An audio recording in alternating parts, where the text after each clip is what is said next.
What's happening, everybody? Welcome to a more daylight episode of Raw Talkin It. I am Titus, and that is Joe, and that is I'm sad again. Look. We're playing Chrono Trigger.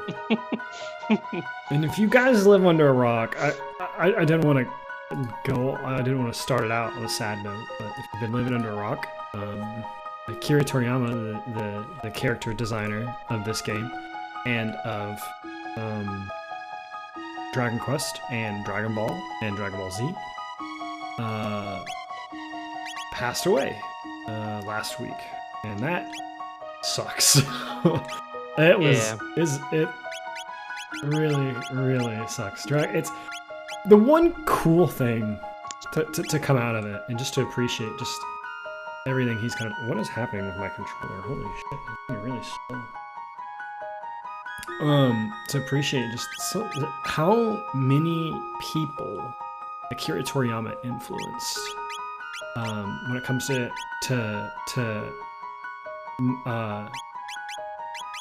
just character creation and manga and like animation in general. Is crazy to see the love and support that he's getting on like every platform ever right now, basically. Final Fantasy 14 people like did a candlelight vigil for him in like Goku garb. Dragon Ball Xenoverse 2, one of the games, there's a Spirit Bomb emote, and like had like a huge peak of players all of a sudden go in and log in and do a Spirit Bomb emote. And so this one cool thing is to see all of the people he's influenced. But I don't want to like sit here and be somber about Akira Toriyama, more celebrate his work. So I kind of wanted to actually talk about this game in particular. So where are we going real quick? Sorry, I have to close my window because I'm getting sounds. Where we're going? We're going to. Oh gosh, where does frog stuff start? I'm gonna have to look it up. And then we're gonna go and then we'll talk about Chrono Trigger and why it's like just such a regarded game for what it is. Yeah, I'm just gonna have to straight up look. I'm gonna look through the thingy.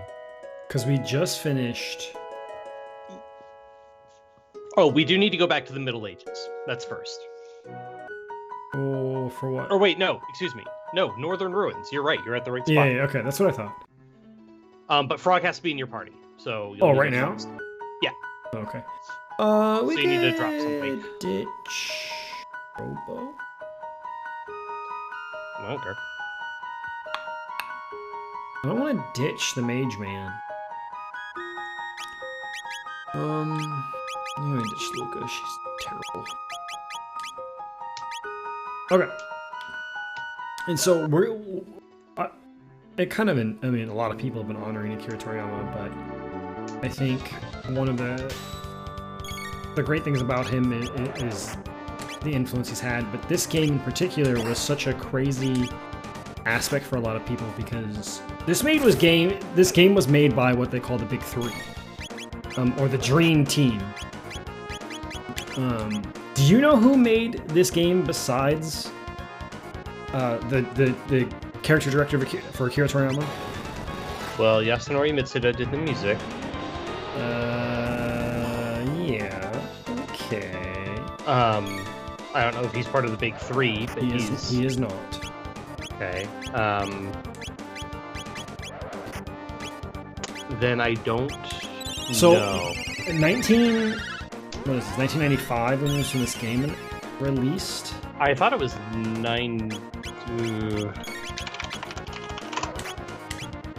95, yeah. So this game released in 1995. So the JRPG, you gotta take yourself back and think of in the JRPG times. What would that mean? Like what else was out at the time? Who would be the dream team or the Big Three?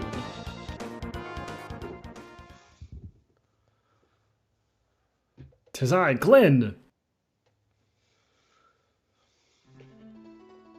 Alright, I can't do anything to him until I go rest his soul or whatever it is.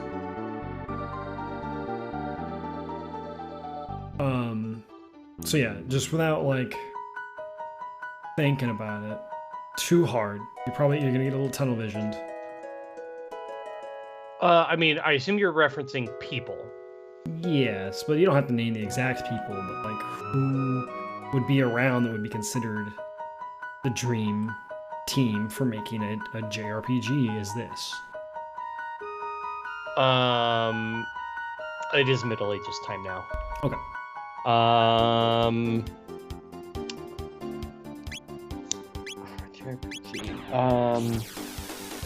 thinking too hard. I literally am not. I can't even think of names. Give me a moment. Well, you don't need to name names, but character or game franchise. Oh, just Final Fantasy. Correct. And Dragon Quest was Toriyama. Okay. So you're correct. You're correct. It was the creators of Final Fantasy, Sakaguchi, and then it was the creator of the Dragon Quest games. Oh, and then Toriyama. And then Toriyama, the illustrator of Dragon Quest and the illustrator of Dragon Ball. Right. Okay. Which was taking off at this time. I mean, Dragon Ball Z was at the height of its popularity. Where am I going? Back to the castle? You're going to Northern Ruins and basically the same direction you went, but now the ghost isn't there. Okay, no problem. So you have Akira Toriyama at the height of his career. Dragon Ball Z is coming out in Japan. I don't remember when it hit the States. I think Dragon Ball Z hit the States in 97, I think. On Toonami? Yeah. Yeah, I don't know though.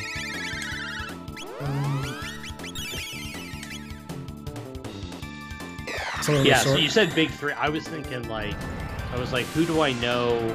I'm like, there's Tetsuya Nomura, but I'm like, I don't think he was doing anything yet. Nope, he was not. And I was thinking... So you gotta think back to this time. Or sorry, no, what's his... Is it Tetsuya? Tetsuya? Nomura? The one who does Final Fantasy now? Nomura does Kingdom Hearts. He also does Final Fantasy. He's been the lead. Oh, he does. He's been the lead on Final Fantasy since like 12 or some shit. Double check because the other big one I know is Tetsuya Takahashi, who's the creator of Xenoblade.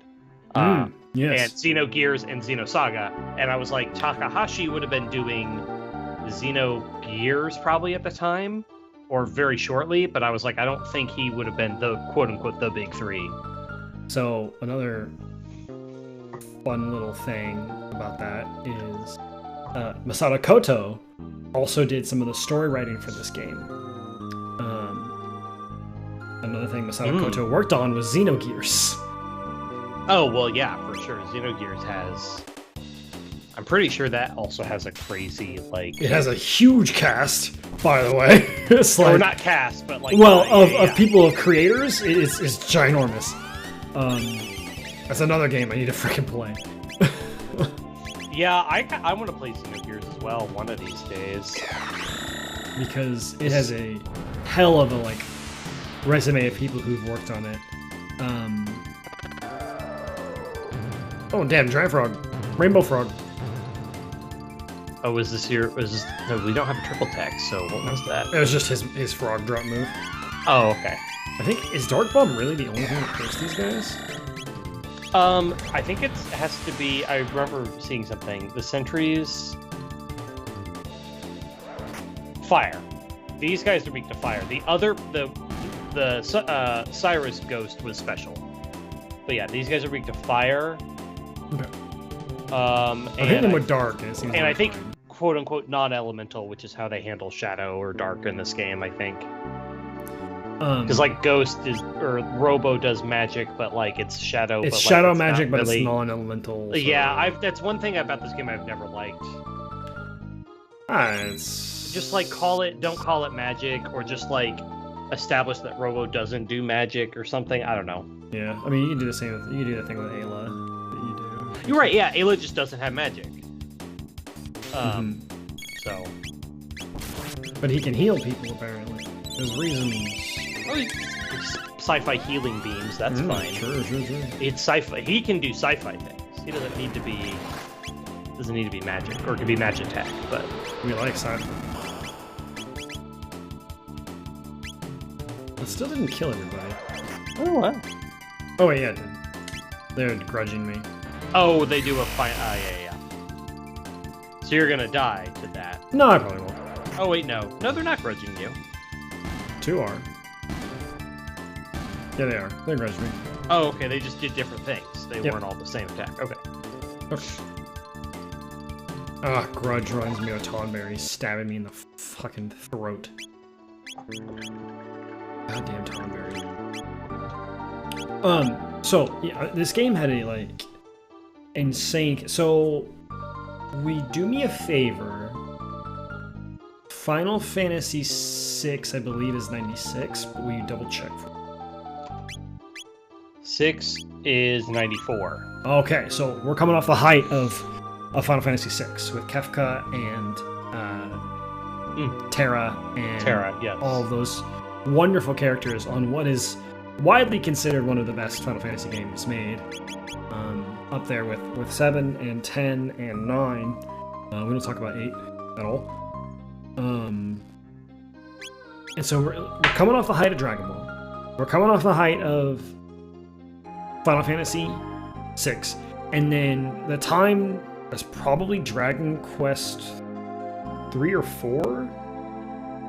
Oh, what's the one they're remaking? They're remaking 3, aren't they? I mean, supposedly, but we haven't seen. We haven't seen any about ages.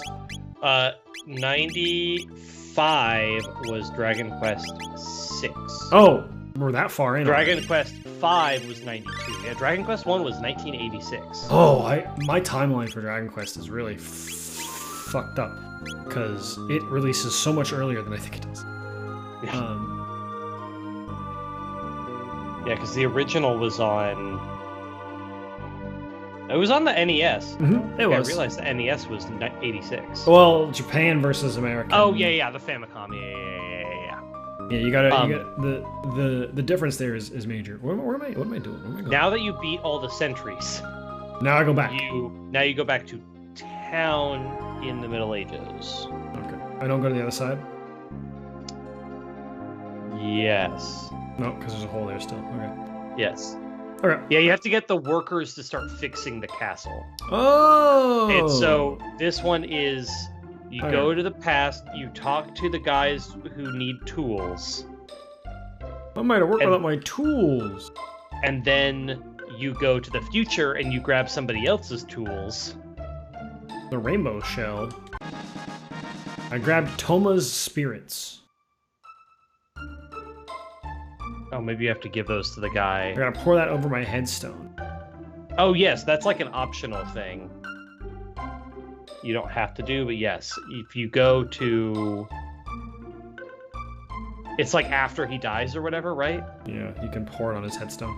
So in the future, he should have a headstone. So he says my tools. Yeah, and then you get tools from the future in the same place. In the tavern, there will be a different guy. Like right where I am, basically? Yeah. Oh, wait, no, sorry, no, excuse me. His wife has his tools. In the present? Or in the Middle Ages? Oh, sorry. You go to the present, you go to the tavern. That guy will be like, you can have my tools, but... So you need to go into the tavern. Which is the inn. Which is the inn. And there will be a guy who tells you about his tools.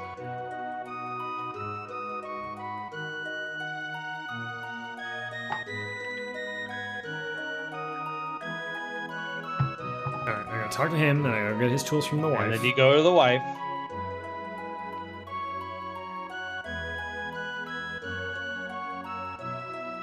And then I go back.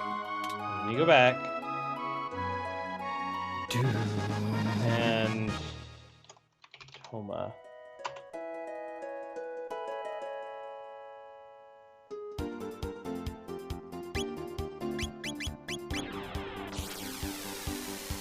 Oh, technically the Toma Spirits thing is for Marley's side quest. Oh, to help you find the rainbow shell or whatever. Yep. All right, he's gonna go work. Yep. And then in the present, then the castle will be fixed, right? No. You have to...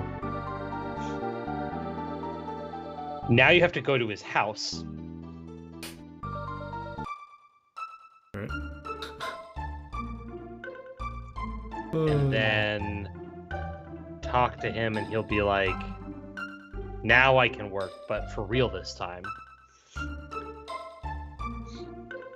He has 4 children. He's gonna work. His 4 workers, I mean, the presumption would be that they're all related.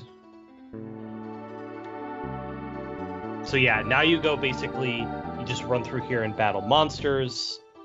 Oh, floor by floor by floor. This is just a tower clear. And then you have to use magic on basically everything here, especially fire. Actually useful. Technically, Ayla, Tex could work, but yes, Luca would be a good here instead of Robo. Robo's not going to be able to do shit. Do I need Frog in my party? I don't technically think you need any of the people in the party for this stuff. I would rather have Robo just for the heal. No, wait, Frog's fine. Frog has a heal, yeah. But I need... It's not necessarily a good one, but well, I I don't need think proximity you're gonna be at risk. bombs still. I don't think you're going to be super at risk in here. Maybe. So I think you'll have a pretty... Now I have to go talk to him again because I've cleared the floor. I cleared all these sentries. No, you go the other direction first. There were 2 places with holes. Oh, they did do this. They fixed this one. Yes. Now, yeah, go kill everything.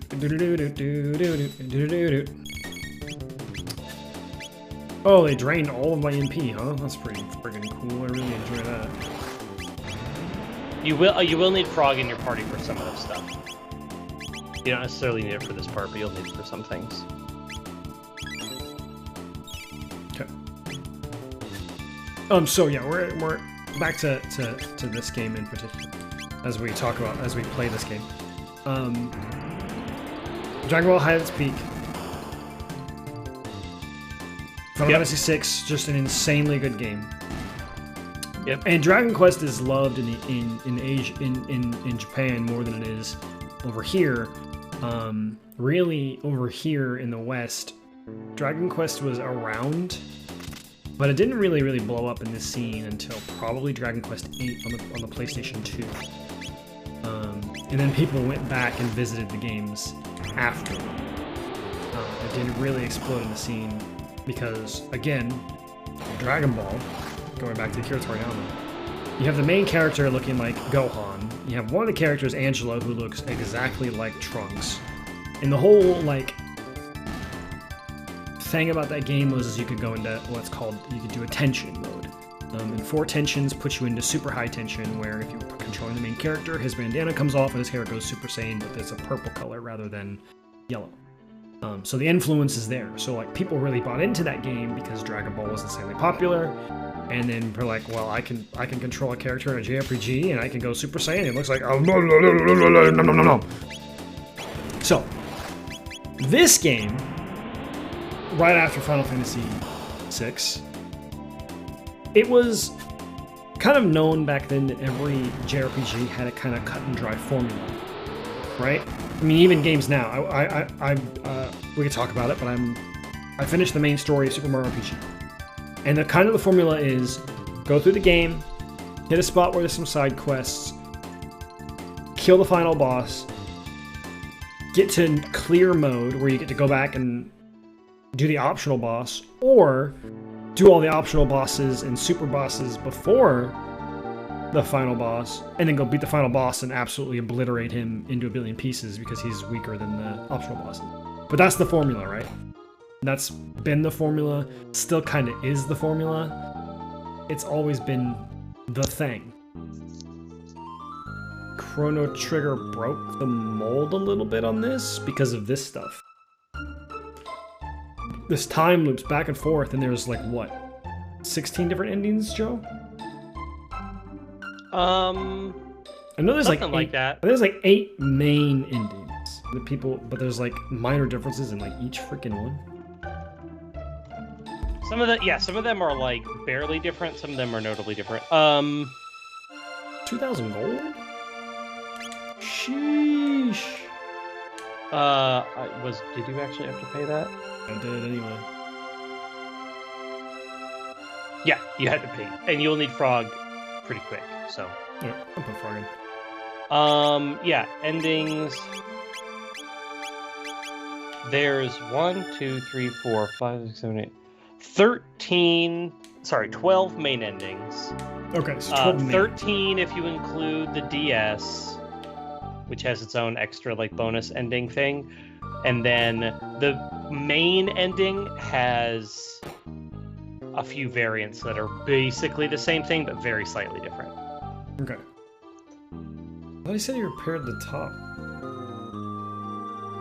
But he didn't. So he repaired the bottom? Damn, unfortunate.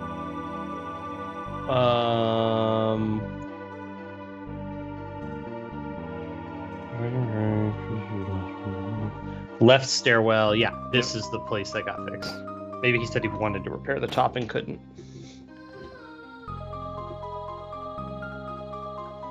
The fool who defied Magus. That's how they pronounce it in Baldur's Gate 3.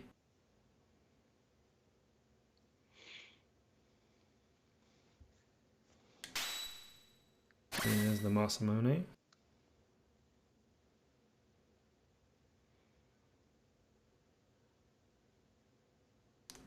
There he is. There's the Great Knight. Armor's cool.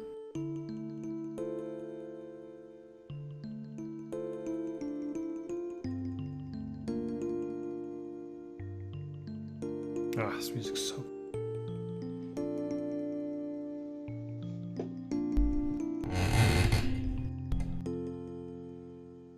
King Guardia. Queen. I think you've got Magus here with you right now too. Yeah.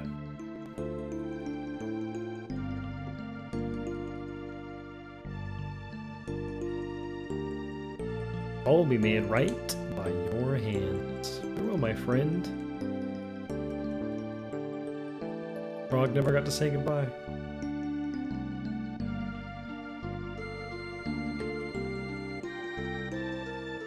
There he goes. Forgive me. Hmm? The Masamune? Oh, now I gotta put the hero badge back on, though. Yes, because now it's Frog's best weapon. Mm-hmm.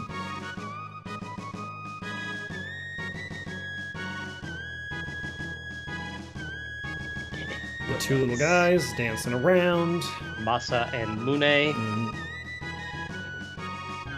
Speaking of the Masamune. Oh, we're gonna talk about Final Fantasy VII. Yeah, Jaden started Rebirth yesterday. He did Intergrade Friday and Saturday because that is not very long.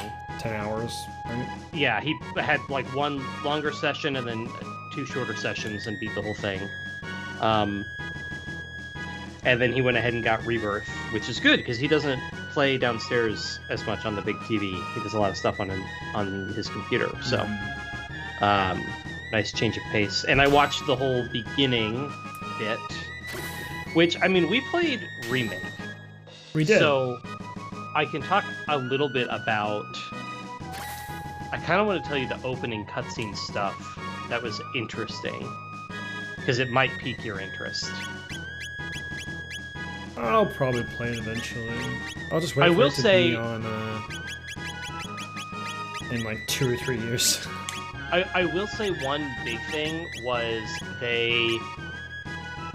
it seems to me like the overall format of the game is way more open this time around. Just insofar as like having a big world you can freely walk around. Yeah, Midgar kind of railroaded you into certain things a little bit. Midgar's like, here's a scene, here's a section, here's a, we're gonna do this. I don't mind that though. It doesn't bother It's fun. me any. It's fun, but it was limiting, whereas this one is like, I'm do some repairing cutscene this stuff. as well, though. You do need to do more, yes. Now you can go get all the stuff. Mm-hmm. Don't forget there are some time chests in there, I think, There are, yes. that you'll want to go backwards and forwards in time. you know, you activate it, then you go to the future, then you come back to the past, right? Yep. Activate the past, get in the future, then get it again in the past. Anyways, but do you want me to tell you the main thing? Because we talked about all the story shenanigans. Well, I mean, it's opening cutscene stuff. When you do Final Fantasy VII original, you leave Midgar, you go into the main area. Yeah. And you do like the Serpent's Pass. And in the Serpent's Pass, you normally can't get there because of the giant serpent that's blocking the way. And then Sephiroth, like later on, as you do the Sephiroth encounter stuff, Sephiroth has skewered it basically onto a giant stake. That has not happened yet. You know, that's like the original game. So I don't know if that's going to happen at all. Right. Well, this one has it starts you off in Calm with Cloud retelling the story of Nibelheim. Of Tifa and Cloud's and Sephiroth kind of hometown. Yes. Yeah, and you play that whole section, and you can play as Cloud and Sephiroth. So you go around as is this when Cloud now for in the game, the new game, is he enlisted in soldier yet? I don't think he is. Yes, he's a soldier, but he's only 16. Okay, so he's just a wee little baby. Yes. They had a really funny moment where as he's like warming up and like they have him in like a truck with Sephiroth and a couple of generic Shinra guys or whatever. And Jaden had to point this out to me, but he's like, all right, I'm ready to go. And he starts doing some stretches, and he's doing his old... The squats? The squats, The Crisis Core squats? Yep, which was funny. What a great throwback. Yeah, no, that was really great. And that whole section was cool, but that is... There's a cutscene before that. Well, in the end of Final Fantasy VII Remake, you have Cloud being carried by Zack. Yes. Which in the end of Crisis Core, it's the opposite. So it's Cloud carrying Zack because Zack is dying. Here's what I'm gonna tell you. I'm just gonna very brief of what the opening scene is. I guess spoilers for anyone who doesn't. Spoilers for the first 10 to 15 minutes of Final Fantasy VII Rebirth. Which the game is fairly new, so... It is fairly new, but this is also literally, like, before you even get control of characters, this is... Right, but I think I think it's funny that you don't think that that's a spoiler. It is a spoiler. People play the game for the first 10 minutes. I don't go into a movie and go, I don't need to see the first 10 minutes. No, but I'm saying that it's, like, you don't have to worry about what I'm saying being, like, critical to later. Yeah, but it's critical to those who want to experience the story. Yeah, which is why we warned them. Yeah, but I just think it's funny that you always preface it with like, "Well, this is in the first 10 minutes." Yeah, but this is important. No, I know. It's not like a dramatic. I don't know. It's just, it isn't for me to say it's not important. It's for me to say I'm not spoiling something that's not foundational. Like they. It's gonna change the whole game on concept. Well, either way, we've talked long enough about it, so. I'm gonna say it now. They pick basically back up where it left off with Zack carrying Cloud. Right, rather than the other way around. Yes, and I don't know about the exact plot of Crisis Core, but that was, as I remember it, or as I think you've told it, that's all prequel, right? That is a prequel, yes. Yeah. So it's part of like the Geneva Project where you have Sephiroth. Nemesis is the other guy. He's the red cloaked guy. And then Zack's teacher who has the Buster Sword. I cannot remember his name, but I can see his face. So and he looks kind of like, Zack kind of dresses like him, which then in turn, he keeps the traditional soldier garb, basically. So Zack is carrying Cloud towards Midgard. And if you recall at the end of Remake, there were Zack sees the Whispers or something, right? Zack sees the Whispers or whatever doing something. So Zack shows up carrying Cloud into sector... Oh no! Can you back out? I'll be able to go once we get here. I'll be able to I've never even seen this. I never dared to come here because this is supposed to be the end of the game. Yes. But this is like one of the ways you can trigger the end of the game. You can choose to go and fight him. You don't have to, I don't think. God, I hope not. I don't think it forces you into the Black Omen. I don't think so. Oh, how I've awaited this. Oh, please, no. This is just where Lavos is. Are we really going? No, flee. Flee for now. Get the fuck out of there. So Zack carries Cloud into, I think it's Sector 8, where Aerith is from, by the church. Mm-hmm. And he walks in, and there's a news broadcast. Mm. And the news broadcast is detailing the recent damage from a tornado after the fall of Sector 7's plate. A tornado? A tornado, which we can presume is what the Whispers supposedly looked like or whatever, right? Because people can't see them. Correct. But the Whispers, they're like, there's a tornado, but it's explicitly stated that this is after the aftermath. They're like of the plate fall. Of the plate falling, and they specifically say this is weather warfare, and they blame it on moonbeam armor. That they are blaming the tornado on Avalanche and Wutai. Right. And then this reporter, which is done as like a reporter walking around a destroyed section of the city, right? He sees survivors being taken away by Shinra, and it is an unconscious and injured Aerith, Tifa, Barrett, and Red 13. That's weird. Being captured and taken away, or they're like on stretchers, being loaded into helicopters. Strange. Then you have a very short section where Zack sort of gives Cloud to somebody else, and then runs after the helicopters because he sees them flying away. Where you see Red 13 like wake up and crash one of the helicopters. At which point then Zack fights some goons, finds Aerith, and then is like trying to save her, and it's unclear.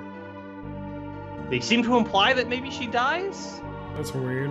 It's not how she dies in the original game. Well, it's unclear what's happening. It seems like she dies, and he like seems to gesture also that Red 13 also maybe died in the crash, but like he like her hand like she's unconscious the whole time, but her like hand goes limp, and then an earring falls or something like that, and then Zack just like kneels over her body and cries, and then it cuts to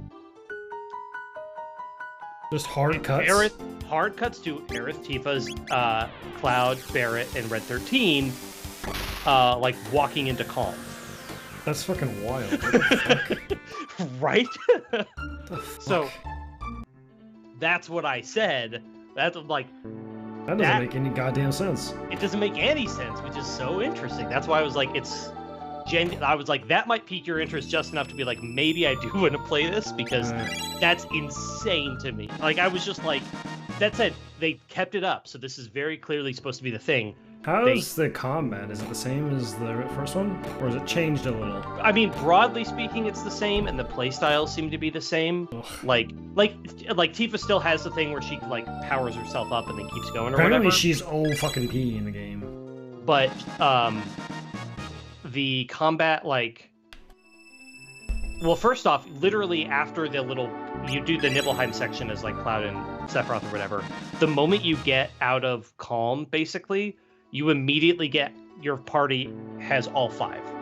That's good. So you just immediately, like, you do play these red. little, You can play. you get to play red immediately. Aerith and Tifa and all them. And you can mix and match. You pick any 3, and the other 2 stand on the sidelines and like occasionally do little things. But it'd be so funny if they just cheered you. It's basically that, but they like Barrett will shoot stuff every now and then. But then the main 3 are the ones who you can like give commands to, and that system is the same, where you like everybody's gaining ATB on their own, but then you can issue commands to them. I do think it seems to be like the synergizing part from Intergrade and Yuffie. From Intergrade, yeah. I think that we didn't use until the end of the game. It's not super clear, but that seems to be possible with like everybody now. there seemed like within the skill trees and stuff, there were like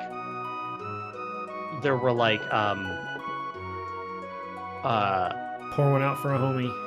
there were like upgrades. There were like upgrades for moves and characters and stuff, and some of them were for synergy skills that were different pairs or different combinations of people. So it seems like some form of that synergizing system is back. Alright, we gotta go get the rainbow shell. Okay, so we're gonna do... Oh, wait. You did... the chests. Magic tab. Got it. Oh, did you get a power tab as well? No, I didn't see a power tab in there. There was a power tab in there, in the bottom left, which you can just go do right now. In the future, or in the present? Sorry, yes, in the 1000. Yeah. Okay, it's in the bottom left. It says. Of the basement. Cyrus's grave, and a power tab in the bottom left of the stairwell, which I would assume would be this section. So go back to the main room and go to the bottom. No. We'll go back to the previous room. It's probably in the other way. It's probably in the first one. It just says the stairwell, and it says there's a power tab. I assume it's this room right here. It says it's in the bottom left. No, I assume it's actually this one. And in here. It just says also pick up a magic tab. Okay. Oh, okay. I didn't realize there was a room like that. Yep. Okay.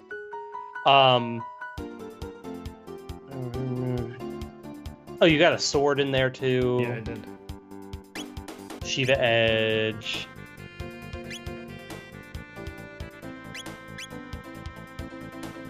Oh shit. I think I actually have to be in the Legion. Oh, okay. So now we need to go real fast to 600 to get one of the triple tech rocks. Oh, well, so go right here where the rainbow shell. It's really fast. This is like does not take very long. This is the magic cave. Yeah.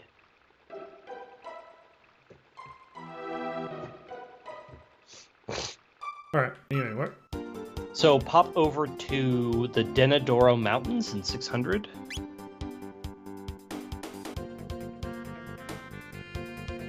Oh. I don't remember where the Denadoro Mountains are. Just straight up. That's Mage's Keep. I think. Oh, that's that. No, yeah, that's that. No.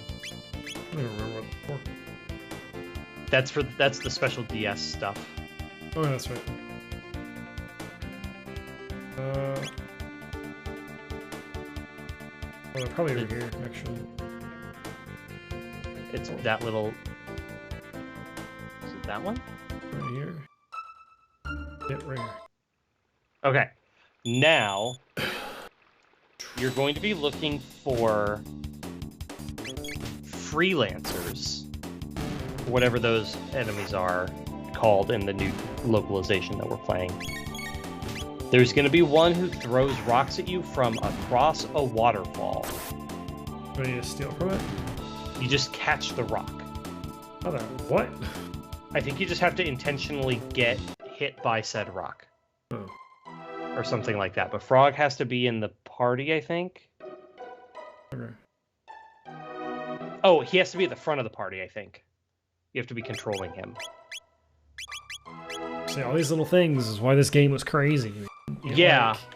It did all these things that, as I said, it kind of broke the mold of what these games were doing. The enemies are, it's the little, like, oh, what am I trying to say? The little, like, ninja-looking guys. Mm-hmm. Probably have to climb the mountains a decent amount. Because this is the waterfall right here. Keep going up. These little guys right here? Those are the guys. There will be one of them throwing rocks at you from across a waterfall that you, like, can't get to. They're playing to me? Where am I trying to go? There's like a... I was on a freaking page that had all the side quests. There it is, right there. Yeah, I think you might have to be up higher, but yes. You need to let Frog get Alright. hit by it or Frog something. just got hit. Get closer then. You might have to be on screen. Got it. Yeah. Relax for me, freelancer. Golden gemstone. I'm no longer the frog I was before. Right, calm down, frog. I was on this wiki that had like everything.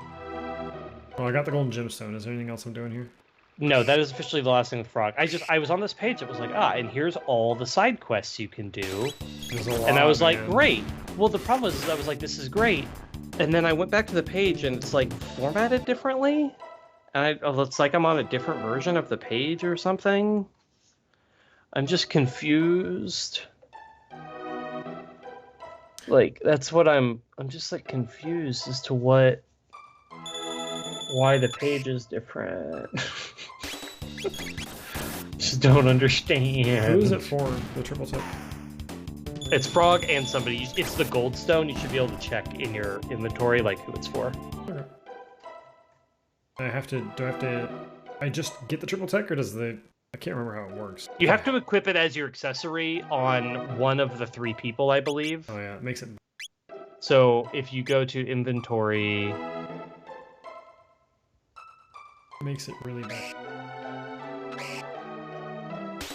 Because why would I give up like one of my accessories that are crazy good for? I swear they've updated this page since I've been like refreshing it, week to week. It's just different now. It doesn't have all the side quests just in one big list. It's like now they're split into different pages, which is just funny. I'm probably going the wrong.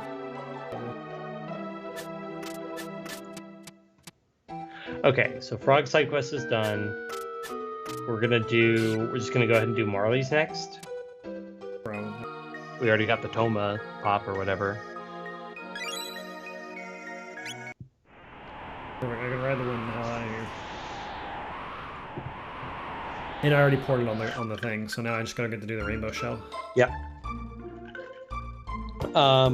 Yeah, he tells you where it is. It's Yep, I know where it is. Yeah, okay. But yeah, that's like the thing. The craziness about the game is breaking the mold, having different endings, which was not common. Yeah. For this age of game, and it all done on a Super Famicom. Perhaps they are meant to be jumped into. A star over. Ooh, throne. Yeah, this is like a reptite layer, right? Mm-hmm. Oh, obviously don't have to be playing Frog anymore, and technically this is, Marley's? This is technically Marley's quest. We haven't had Marley in the party in a hot minute. No, we have not. Go ahead. We do not have a lot of triple text with her either. We'll go ahead and run with the girl. Oh no, dinos! I have auto on. Not very good. Do you also need to update Marley's equipment? I updated her attack, her gun, or the bow she has. Well, we have like a second set of Nova armor or whatever now too, that we just got from the castle. So.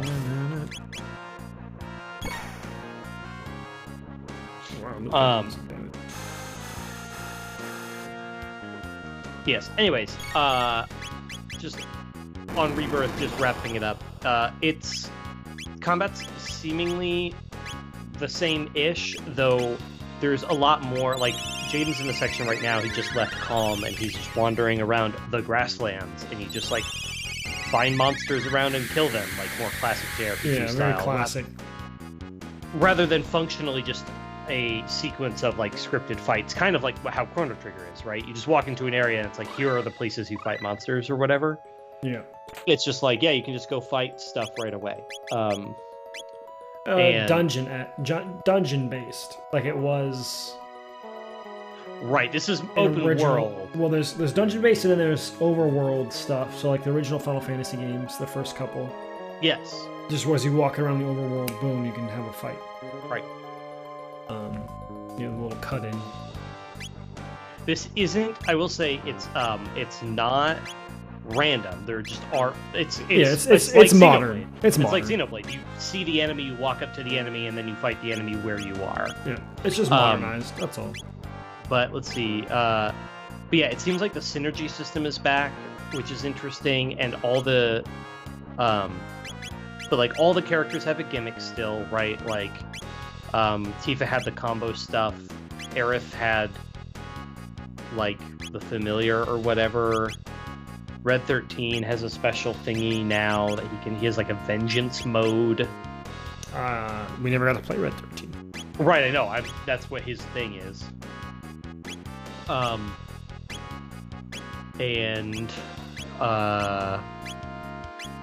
Yeah, there's just, there's a new mini game, the card game I was talking to you about earlier today. It's all the rage right now. It looks very cool. Jaden played it a little bit. There's the like weapons can be upgraded, but then also the characters can be upgraded. Which I will say, I really like the weapon upgrade system in Remake. With like you have different weapons, but there are compelling reasons to use all of them, especially when you upgrade them. Right? Like they all just give you different abilities, and by using those abilities a bunch, you can upgrade those weapons. But like broadly speaking, no one weapon is just flatly better than another weapon like in this game, right? Most classic JRPGs is just a progression system. It's a vertical tree. Right, in this one it's just like you get more weapons and they can all be upgraded differently and they have different strengths and weaknesses, but ultimately every weapon is usable, right? Mm-hmm. And every weapon is viable to beat the game with or whatever. And so this game still has that, though I haven't seen anything about the cores, the little like galaxy or planet things that were in the in Remake. I haven't seen anything like that. That seems to be gone. I didn't see too much about how the upgrades work because I wasn't paying super close attention to that part. Alex. Oh, are you talking about like the nodes system? Yeah, the nodes. Yeah, okay. The nodes for weapons. I don't think the crystal, the same. The crystal gauge or the crystal sphere in Final Fantasy 13, but instead it's in this game in Rebirth. Well, no, that's what I'm saying. Is in Remake that was a thing, and this one it doesn't seem to be there. Okay, it seems to be something else. But there is now a like branching skill tree, skill grid situation. It's just for like character moves.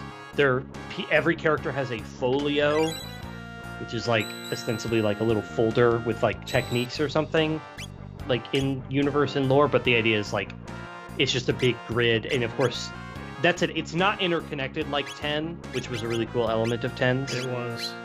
This one it seems like everybody has their own, but there are branching paths and weird little corners and nooks, and there's not a set way to go through the tree. At least at the beginning there kind of is, because they got to teach you the system, so the beginning paths are not super diverse, but it branches out. Just another node to play Dragon Quest XI because it has some cool level up system. It's like this covered up game board type thing, and as you put skill points into the game board, it unlocks more points of the game board like thing, and so that's your like skill tree. I like it. It's a good game.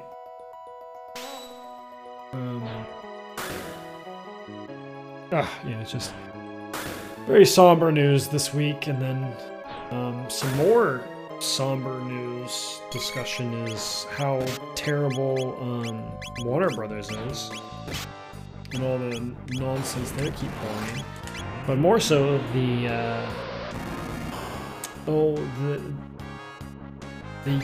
quote-unquote YouTube Titan, back when YouTube was first starting, Rooster Teeth is closing down after 21 years of being an active company. Which is interesting because like they, for a lot of people, they created Red vs. Blue, which I know you didn't watch, but a couple of our friends were very, very into. And I listen to their podcast. That's like my main podcast is a lot of the Rooster Teeth podcast stuff.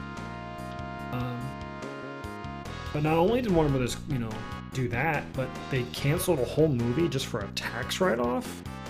Have you heard about this? Oh, were you not aware of Coyote versus Acme? Yeah. This shit's been. Aware. Yeah, this has been That's been going on for a while. Yeah, that whole. And it is bullshit. It is some serious bullshit. The fuck am I doing? Where did I get there? Let me look up.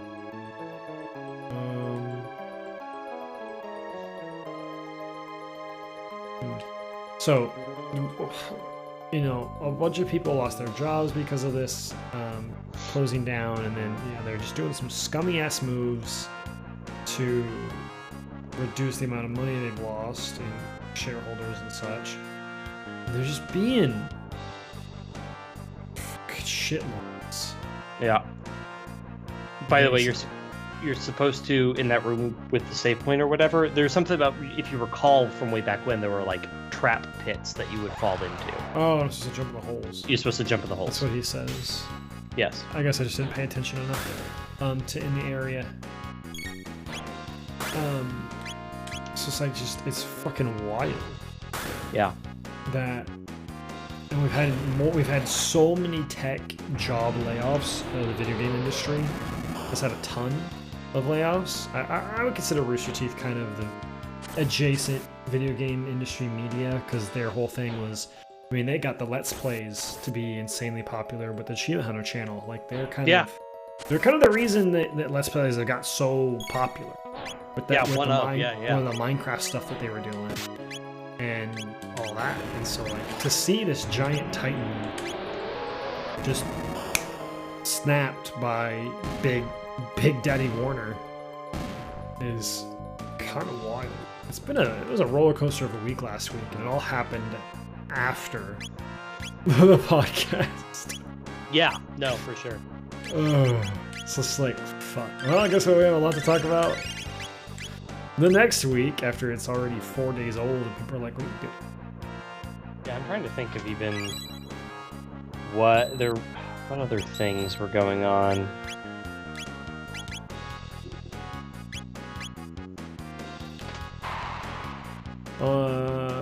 Like I said earlier, I finished the main story for RPG. I beat Smithy's ass in the ground. Yeah, I'm sure. He's not that hard. He just has a ton of health. He has so much health. They really want you to see all his forms, right? Well, I only got 2. Oh, I think I saw them all. I got the mage one and the tank. I didn't get the other one because he turned into the mage twice. Oh, I did see one of them twice, but I don't know. I definitely saw most of them. Yeah, I can't. Because I think there was one I didn't see, like a question mark box. I can't sandbag that fight. When you have the super suit, the game becomes trivial. Oh, did you go do the side quest to get the big shell? I did not. I didn't do the lazy shell yet. Oh, you should do. You should definitely do that before post game. When I fought Smithy, I didn't do the shell yet. When I fought Colex or Colvex or whatever, Culex is how I say it. Yeah, I did do it. I see. Because it's kind of needed for him to make sure that Peach stays alive. Yeah, I remember. So when I Princess Peach initially played it back, it was like late high school, early college, or something like that. A friend loaned it to me. Oh, the game was much harder back when I didn't look everything, like when I didn't know stuff already. I think he told me how to get that equipment because I had it, and that shit's hard. The bullshit in Nimbus City or whatever, that's just dumb. With the invisible path? Yeah, that's just stupid. I agree. I don't think There's no way to know that it's there. Yeah, I think is Megas dead? No. Okay. No. It doesn't hurt him, it hurts the person he gets thrown into. But I had that equipment, but I did the Culex fight at level, like, 17 or 18. Oh, you died. No, I won. It just took me 45 minutes. And all of your items. Nope. So what I did was I had Peach in the armor, and Mario had the weapon, the lazy shell. This is his best weapon. And then Bowser was also there, doing his best. Interesting. Did not have Geno or Mallow on the fight. And Peach was taking 1 damage from almost everything. I think they may have... They buffed the fight. They buffed, because he had like a status remove thing. Shred? Shred. Yeah. I don't... That must have been in the original, but I don't remember it. So... Or maybe they gave him a gravity, because I don't remember a gravity either. I was level 28. Like 26, 28 when I fought him. I had Super Suit and the lazy shell armor. My Mario was taking no damage, because Super Suit is just fucking insane. But my Peach was still taking like 20 damage. Wasn't taking like 1s or 2s. Right, so when I did it, Peach was taking literally 1 damage. In the original game. Yes, like 1 or 2 damage from basically everything. There might have been a gravity then, but I don't recall. But either way, she wasn't taking any damage, so she could just revive everybody. And Mario would get up and he would do like 1 attack. He would try to do 1 attack, and then I would do, he'd immediately die because I was way under leveled. So this was going on continuously, and then if Peach ever couldn't revive somebody, she wouldn't die in 1 hit, and I could use an item to heal her or something. Or she could heal herself. And I think I had flower tabs or whatever still. So either way, I did all of this stuff, and everybody was dying constantly, and I was just like, well, I'm technically not dead yet, so, like, it may take forever, but I'm chipping him down, right? Like, I'm doing damage with Mario every now and then. And what started happening was the crystals ran out of mana. I mean, they have to program it. I didn't think that was possible. Right, because, like, original Pokemon didn't have that. Pokemon Red, Blue, enemies don't have PP. They just have moves. They never struggle. In the original, but that was 1999? For Pokemon, 95, I think. But 95, right, because Japan. Right, but like, yeah, but in Super Mario RPG, for whatever reason, enemies have mana, probably because I think you have mana sucking abilities. Is there one? I think there's a couple. Is that true? So, I thought Peach had one. Or maybe items, I don't know, but either way, 1 by 1, the crystals stopped having mana, and they only have magic. They don't even have regular attacks. So it would just say, blank is out of mana, and then it would skip its turn. That's badass. And so eventually, after literally like 45 minutes or more of me just like literally trying to revive Mario every single turn, it became a non-issue. It became literally I just had to very slowly whittle them down. I revived everybody, and then nothing could hurt me. I think Culex ran out of mana too by the end. And so all I would have to deal with is the occasional regular attack from Culex, and I beat him way under leveled of what basically my first visit to the town, I beat Culex. Well, it's amazing that you had the shiny stuff. Because, like, spending 500 coins that early in the game was a little rough. Yeah, I don't remember the exact specifics of how it all happened, but yeah, no, I beat Culex at level like 17 or 18 or something like that, which was just very funny. So I'm definitely curious to see what your thoughts on the postgame are. As stated, it's not very long. Yeah, also, the remastered Culex with the pixel sprite. Oh, so good. It's just so good. His new sprite is very... His dialogue was great, but yeah, that was just a joy to see, and the fight music was awesome, and the Final Fantasy reference, I think, after the fight, right? I love the whole game. You are in Final Fantasy music. It's very good. You have Final Fantasy music at the end with the fanfare. Yeah, sorry. Yes. And the fight music is Final Fantasy music. Style or a specific track? Because the victory theme is just straight up like the Final Fantasy fanfare. The fanfare. But I don't know. I assumed Culex had his own music still, but is it actually a Final Fantasy track? I think it's... I really don't know. Don't Google anything. Don't Google it. I believe it is. I don't need to accidentally see any post-game stuff, just in general. No, it's So this is right here. okay.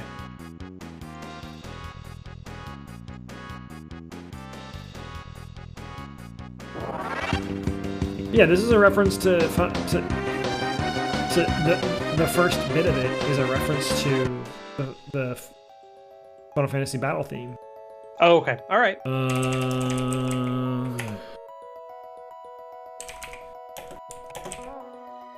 Let me see if it's sixes. Sixes battle theme. Yep, it is a sixes. Oh, okay. It's just 6, which is timing-wise is right. It's very similar. Those first beats, and then he has his own theme. But those that's all of old school Final Fantasy theme. So it's a great like little throw to Square, which is wonderful. Yep. Kind of sad, to be honest, that I mean, I like that we got a remake, and I like that it's more accessible now, because the great thing about gaming is how accessible it can be, or that it is. But we're losing old media because it's not accessible, unless you're a collector and want to shove out, you know, a lot of money for it to be accessible. So these things, right. I like these types. Some people think that the remakes and stuff are lazy, but I like to be able to have it accessible. I mean, well, and also especially with that era of games, we can do better. Like we can do like Chrono Trigger, we could improve some stuff. This isn't to say it's not an amazing game, but like there's some things that could be done better in this game. You know what I would love to see? I would love to see a 2.5D, the Octopath HD 2D, yeah. thing. It's the obvious one. But I would also like to see them do it again. I would like to see a remake, and I would like to see it enhanced. I know that's a lot for one game, but it appeases the people who don't want the game to change, while also giving us something new. Well, also just port it again. They've already ported this game a few times. Just keep porting. Make a better right? port. Make a better fucking port. Yeah, the Steam one is not it. Or you could just make a better port and do the pixel remaster thing like they did the other Final Fantasy games. Just do that, and then just give us a remake. Because recently, we talked about this a couple weeks ago, is there was a tweet and a survey going out from Square Enix that if they were to redo Chrono Trigger, how would people want it done? Would they want it to be a direct port? Would they want a remaster, or would they want a remake? Yeah, and I think all are good answers. I think all are good answers. There's no way you can make that wrong. But it's like this game is kind of difficult to play, because the Steam game, while only $20 or $15 on sale or whatever it is not the best port to purists. Not everybody really appreciates it. The DS is considered the best port, and it's $120 a copy. If you still have your DS around, some people don't anymore. I do, luckily. But if you do, the SNES version is the original version of the game, and to get a copy of that is an absurd price point. Along with, do you have a SNES, and do you have a fucking or a TV that has video component cables anymore? Yeah. You know, I'm all for having games have accessibility if it means being quote-unquote lazy and remastering. Who cares? Wait, is there a chest over there? Up and to the left? It looked pretty well hidden, actually. There's a chest right there. No, that up and to the left. This way? There is. Good. Yeah. I was like, that one was actually really well hidden. Ooh, Zodiac Cape. It's probably for Magus. Actually, it probably is. I mean, maybe it's for everybody, because it's technically... Oh, is it a cape? Would it count as a helmet? Or is it a... It's called the Zodiac Cape. I don't know what it is. Oh, I wonder if it's for... It's for her. Oh, for Ayla? Yep. Oh. Or just for the girls, maybe. It could be just for the girls, potentially. Let me unequip here. Yep, it's for the girls. It's just for the girls. Okay. It's Absorbs really good. shadow. I see. I need to tinkle real quick while you keep talking. Oh, okay. I guess I can keep talking. You I can. wasn't really prepared. I'll be here. You're just on mute. So you can. Oh, okay. Well, I mean, I was just not. I will. Okay. What else? Oh, Give mild. him the talk about Mitsuda, the guy who did the music. I don't know what the talk is, but just go to the bathroom. Just go. The thing I was going to talk about was that Mario Day was this weekend, March 10th, and so on Sunday, Nintendo announced just a handful of things. Nothing super crazy. The main thing is that they confirmed that they're working with Illumination to make a sequel to the Mario movie with the original directing and writing teams, I believe. And they've got a release date for like 2026, like April 2026 or something like that. So it's a long ways out, but like, hey, we're making the movie, which is cool. And they're like, yeah, we're storyboarding right now, and we plan to start animating soon, and that kind of stuff. They announced some new stuff, Mario stuff coming to Nintendo Switch Online. Again, nothing crazy, just a few old Game Boy games. It's like the original Mario Golf and... Oh, OG Mario Golf is good, though. And something else, yeah, like really classic stuff. And then the other big thing was they gave a release date for Paper Mario: The Thousand Year Door. Talk about accessibility, I was going to bring this remake. up. Well, and I just think I deserve some credit there for predicting you correctly do. that it's coming. It's not the holiday game. It's I didn't not want to a long talk ways about out. it, but you do. You're right. I was just like with Origami King, which was not even a remake. You called it like yeah, immediately. It's late May. I would have guessed, honestly, I was thinking it would be late April, but late May is still pretty close, and still really soon from like announcement to release date. So, super excited about that. They put a bunch of new stuff on, at the very least, the Japanese website. They put some new renders and some new screenshots and things. Looks great. The lighting is dramatically improved, and there's like some areas have like some new lighting. They showed there were some backgrounds that seem to have been redone a little bit to make them look a little nicer. One thing I noticed, and this is such a dumb little thing, but I've played the game so much. So you know how in the underground, in the Rogueport sewers, there are the little houses in the background, and some of them you can go in. You know, like you can go into the background in this game, right? Right. And some of those houses have stuff.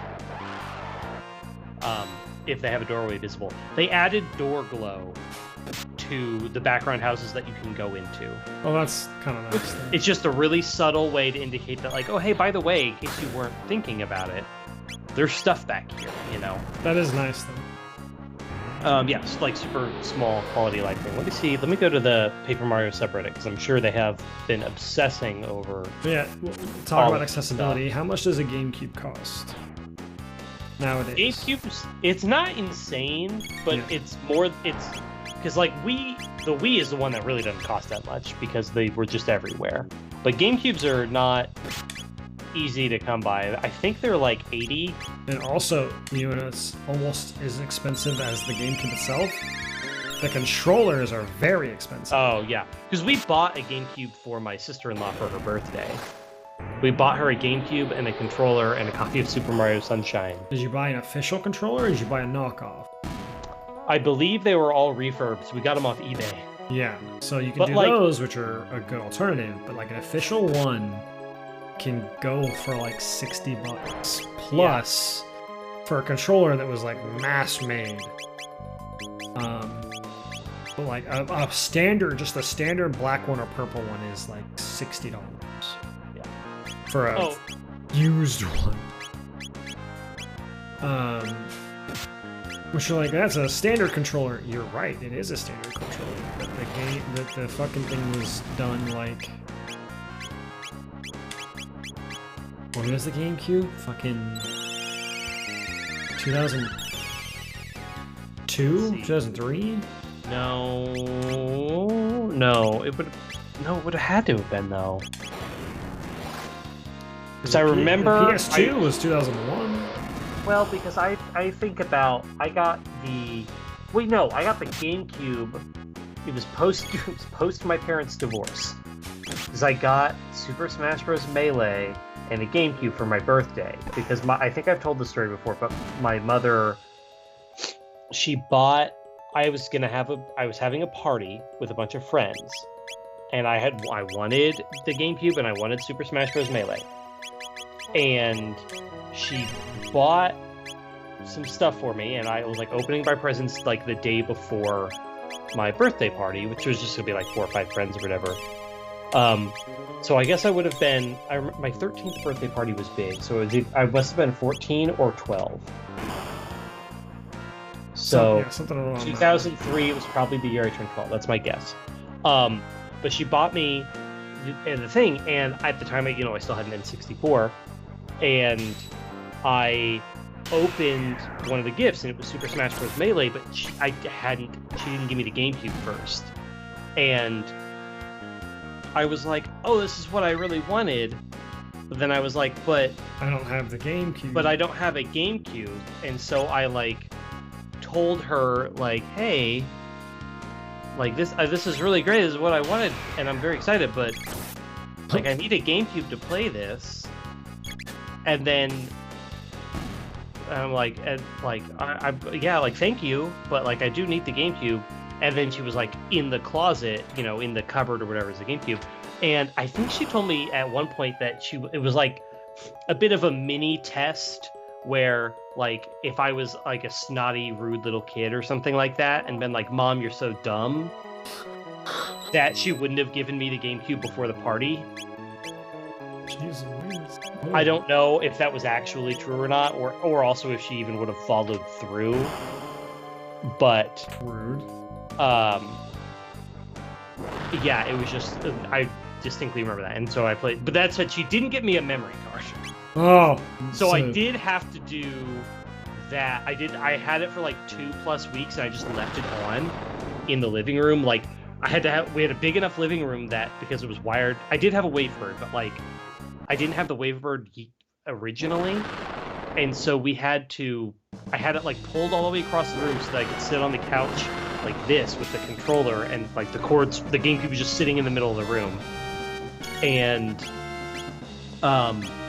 what ended up happening is I had it for 2+ weeks while I was waiting to try to get a memory card, and then at some point I had explained this to my mother, but maybe not really or something, and she vacuumed and moved it and turned it off. Not realizing that I was still trying to get the memory card, and so I lost all my unlocked characters and stuff, and had to. But it did not take very long. It was fine. So let's see here. Hello. Game's taking a hot minute to do its thing. Some other stuff. I see the subreddit is, they're okay, we have to now spoiler warning literally everything about this game again, and particularly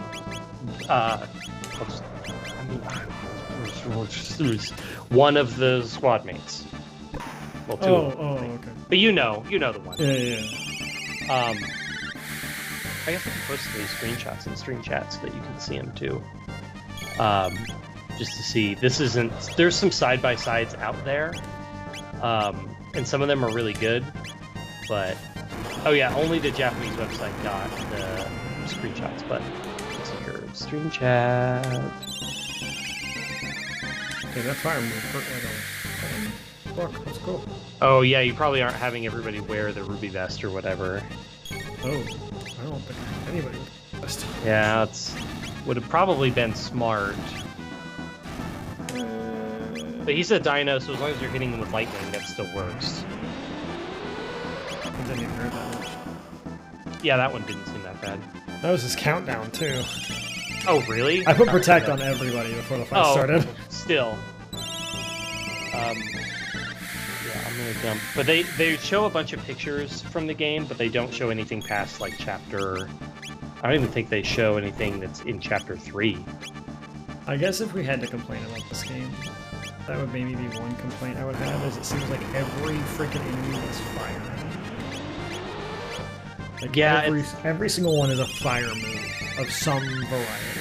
kind of like Act 2 of Baldur's Gate, where everything is doing necrotic damage. Yeah. Everything's immune to necrotic and does necrotic. I'm super psyched for that, because I picked, for my second character, that I've had to just, like, not play for a month because of bugs in the game at the moment that specifically are going to impact my run.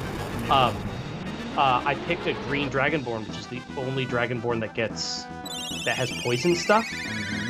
And you get poison resistance, so I just always have poison resistance. And I think that's going to come in handy quite a lot in Act 2. Necrotic resistance, there's not a necrotic dragon born, but there's fire, ice, lightning, poison, and...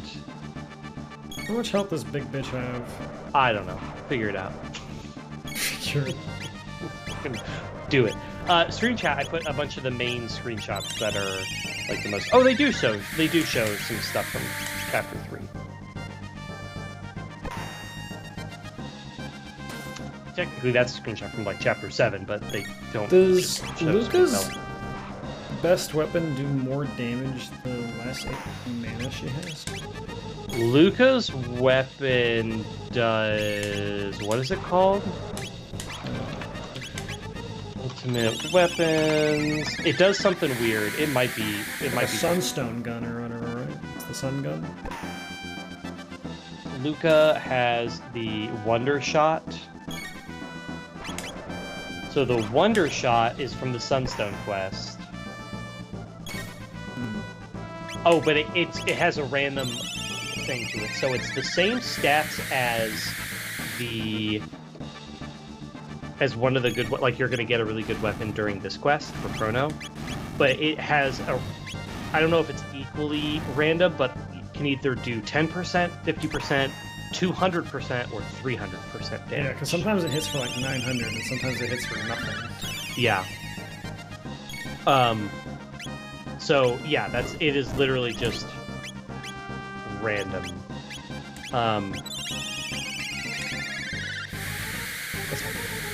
It has a high crit rate. The 3x damage is apparently pretty not common. There's also the Spell Slinger. This one is that was 300%. That was 2,766. Yeah, that was the big hit, and maybe also a crit too. Jeez. There's also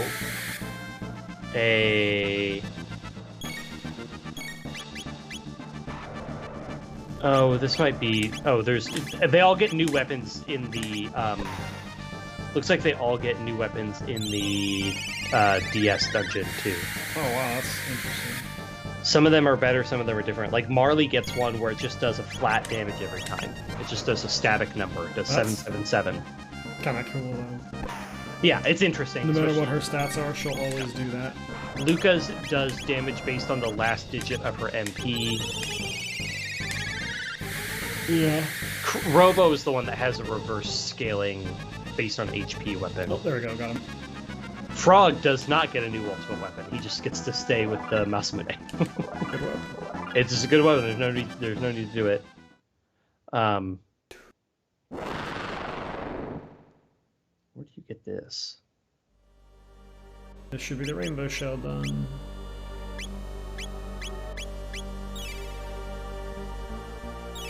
I see. Here it is, rainbow shell. Oh, well, we still have more to do on this quest. Well, I just said that's the rainbow shell done. Yeah, yeah. Oh, I could have told you he had 25,000 HP.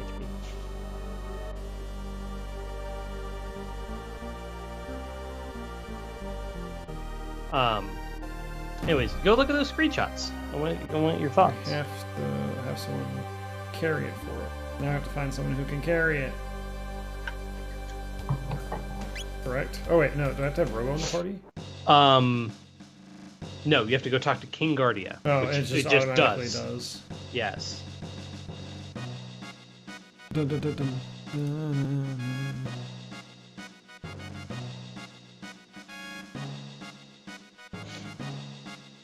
The game just looks like it'll be in HD, which will be nice.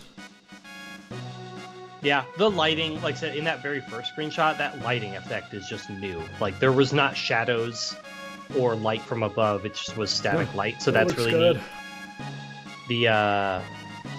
I think there was some initial concern that things look too glossy, and I do think that's been toned down a little bit. There's a really good side-by-side. The last screenshot, the jungle one, that background has been like totally overhauled. It looks way better. So, anyways, yeah, May 23rd, super stoked for that. Maybe I'll take the day off work or something to play it.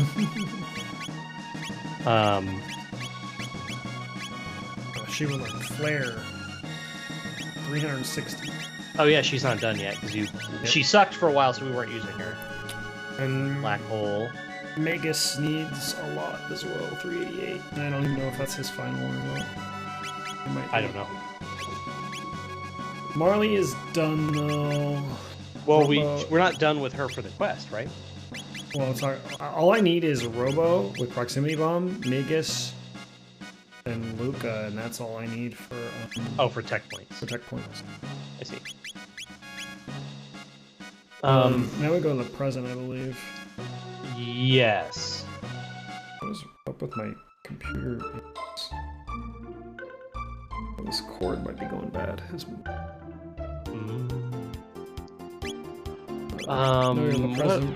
What else? Today's the second day of daylight savings time. I'm miserable. I'm so tired. It sucks. Yeah. It was amazing. On Sunday, the change happens overnight, but it happens on a Sunday where I get to sleep in a little bit. We slept until like 8 or whatever, and we went to bed at a reasonable time. But I was still tired all day Sunday, and maybe I just didn't sleep well and it was a coincidence, but today, honestly, not that bad. Not great, but not that bad. I'm tired. Yesterday I was miserable, and like I said, I got to sleep in. Let's see. Oh, the other big thing I did this weekend was I did a Dune double feature. Saw the new Dune movie. It's good. It's very good. There was a section that I remember commenting on I went with a group of friends, and one of them, there was a scene in the movie that I just couldn't tell how the hell they filmed it. It was just so weird. I couldn't tell how they filmed this section because it was just the lighting looked crazy. Specifically, there's a section in the movie that's in black and white, and there's a character in black robes, and as she walks onto a balcony from being in the shade to being in the sun, her black robes in the black and white part of this movie shift from being black to white, in one continuous shot. Yeah, it's in a trailer, right? That black and white section look. Is, yes. And there's a scene where, a character you just see from behind, but she walks from onto this balcony from the shade to the light. And as she walks in, her robe changes from black to white. And I was like, how do you do that? The other crazy lighting aside, I was like, how do you do that effect? Because I'm like, it can't just be color, because black to white specifically. So I was like, my thought was, maybe they did something where they had because obviously if it's in black and white, you don't care about the color. So maybe they did something with either filters, but nothing else changed in that, so that didn't seem right. Or I was like, well, maybe the other thing was they did something with black light fluorescent paint, and she was actually walking into black light, and that would make it fluoresce. And I was trying to figure out how they did it, and I mentioned it to one of the friends, and he texted me the next day. Apparently they filmed that entire black and white section in infrared. Oh, that's actually really cool. And so it was presumably because as they walked from the shade to the sun, it heated up enough that they whatever, you could mess with it. And also if it was reflecting infrared sunlight from the sun, it would go from being just dark to light, right? If it was just reflecting light. From being not reflecting to reflecting. But yeah, that was crazy. That whole section was wild. So cool. Movie was so good. I know you still haven't seen the first one as well. It's good. Also, it's not. It's a long movie. It's 2.5 hours. It's so long, but it's not. I know, like, but it's crazy. not that. Like a 2-hour movie is not bad. You'll sit down. People are like, oh, the movie's 2 hours and 5 minutes. You'll be like, oh, sure, I'll watch a 2-hour movie. That's a movie. That's the length that movies are these days. I prefer the kids' movies that are like 70 90. minutes. Yeah. I will say the second movie is 2:45. Oof. Then it's admittedly that does also include credits, which is like 10 minutes. But yeah, it's a bit longer. And we did a double feature. We went over to a friend's house. We all watched the first one, and then they all ate dinner together. We had to run home to feed our dogs first, and before we then turned around and went to the theater, and then we went to the theater and watched the second one, which I will say for lunch that day we had just like crackers and hummus, and I was like, yeah, we'll probably get some junk at the theater. We'll get a hot dog or something like that. And we'll just have dinner at the theater, or maybe we'll have time for fast food. But I was like, I don't know about that. Anyways, we go to the theater and we get there early, but all the other people are still. They went to a restaurant or a fast food restaurant. They were eating dinner, so they didn't get to the theater until like 15 minutes before showtime or before the ticket time. And so we were like, yeah, we need to go get food, and we couldn't get in because you guys had our tickets. So we need to go get some food. So we walk in there. And we start to try to go get food, and then it's just super backed up. This movie theater has it's kind of like half food court where things like candy and drinks and popcorn you can just grab and go. And then they have for the hot food and the ready-made food, you go and you order it and they give it to you after a few minutes or whatever. We didn't have there was a line, so we didn't have time to order a hot dog or chicken fingers or whatever. Right. Can you open those chests in there? I don't know if we should, but I could try. I think you can. Yeah, I can. At least, yeah. But no. So we just had popcorn and then basic nachos that were also grabbed off the shelf. Those are also good. So the day's food was crackers, hummus, popcorn, salt, and more salt. nachos. No meat, no protein of any kind. Nope. Well, hummus has some, but not a lot. And so yeah, I woke up in the middle of the night kind of feeling crappy because I was like, I clearly did not eat well and did not have enough protein and shit, and so I just felt weird. Didn't even really have sugar. I guess I had a soda with the popcorn too, but yeah, just it was just kind of a mess. But we had I don't know if you've been to Longhorn Steakhouse anytime recently at all. I have not, but I've been to one before. They have really good chicken fingers. Oh, that makes sense, honestly. Actually, I totally buy that. It's actually kind of almost better than their steak. But I don't like ordering steak from places. I'm a semi-snob. I don't know why I need to pay that much money for a steak when I can go make it for cheaper and better. You can buy a steak at your grocery store for $10. If I can not feed less. my entire family on steaks for $10. Right. Versus 15 for one, and it's moderately cooked well. Yeah. Because they just flap it on. They just press it on a seared grill, on a flat top Salt, grill. pepper, maybe some butter. And that's what they do it. But they don't let it rest. They want you to cut into it immediately to make sure that it's mass-produced steak is just miserable, in my opinion. So anyway, the chicken fingers are good. I had the chicken fingers, and then they're rice pilaf, and then some fries. And it was good. It was really good. But then I kind of felt like shit afterward. And I really didn't know why. And then, all day on Sunday, I just kind of felt like garbage. I was just really still super full, and my stomach was just fucking hating.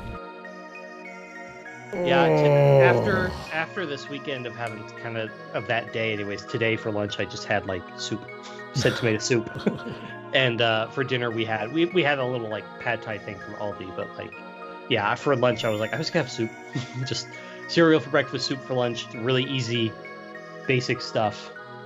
But yeah, no, yeah, that was just a funny thing. But anyways, no, the movie was real good. You should totally watch Dune 1 sometime. Have you had a chance to watch any more Miyazaki? No. Oh, so sad. You guys gotta. I know you wanted to watch Howl. Yeah, I wanted to watch some, but I was gonna start watching them with my child because he doesn't want Yeah, if you don't want it, you don't wanna. You can watch it. You can watch a movie by yourself. Did you know that? Yeah, I could. Or I could play the games that people keep hounding me to play. No, I know. But yeah, I've had every now and then I'll have a night where I'm just like, I don't want to play a game right now. I just want to watch. I'm like, I want to watch this movie. I've seen it before. Like Jaden's not gonna want to watch. Like a few weeks ago, it was, or a few months ago, it was Contact.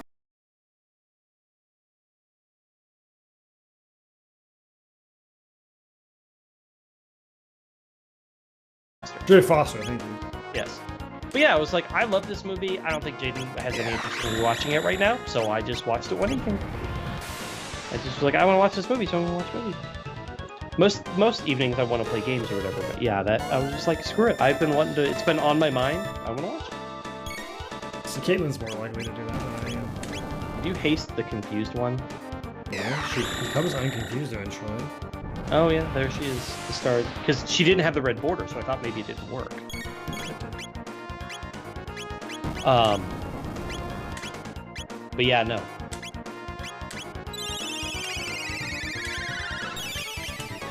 You can also do what I've what I've done. Maybe not this time, but like just be like, I'm going to like I get dibs on the living room tonight. I'm going to watch this movie. I'd love it if you join me, but if you don't want to, that's fine. But I get the TV tonight. Would love to have you. Oh yeah, two TVs. Well, I mean, fair enough, but if you want to watch it in the prime gaming or movie space that maybe isn't shared, right? I don't know. I can't remember exactly where you guys watch movies and stuff, or what everybody does. But yeah, you can be like, I'm like, I'm gonna watch this movie tonight. I have been wanting to watch it for a while, but we've all been too busy. So I would love it if you would come watch it with me. But otherwise, whatever. Don't bug me. I want to watch this movie. See ya. Don't bug me. I'm gonna have lights off. It'll be movie night. I'm gonna have lights off. I'm gonna make popcorn for myself. You know, whatever. You know. I love popcorn. Have a little. Yeah. Treat yourself. I want some.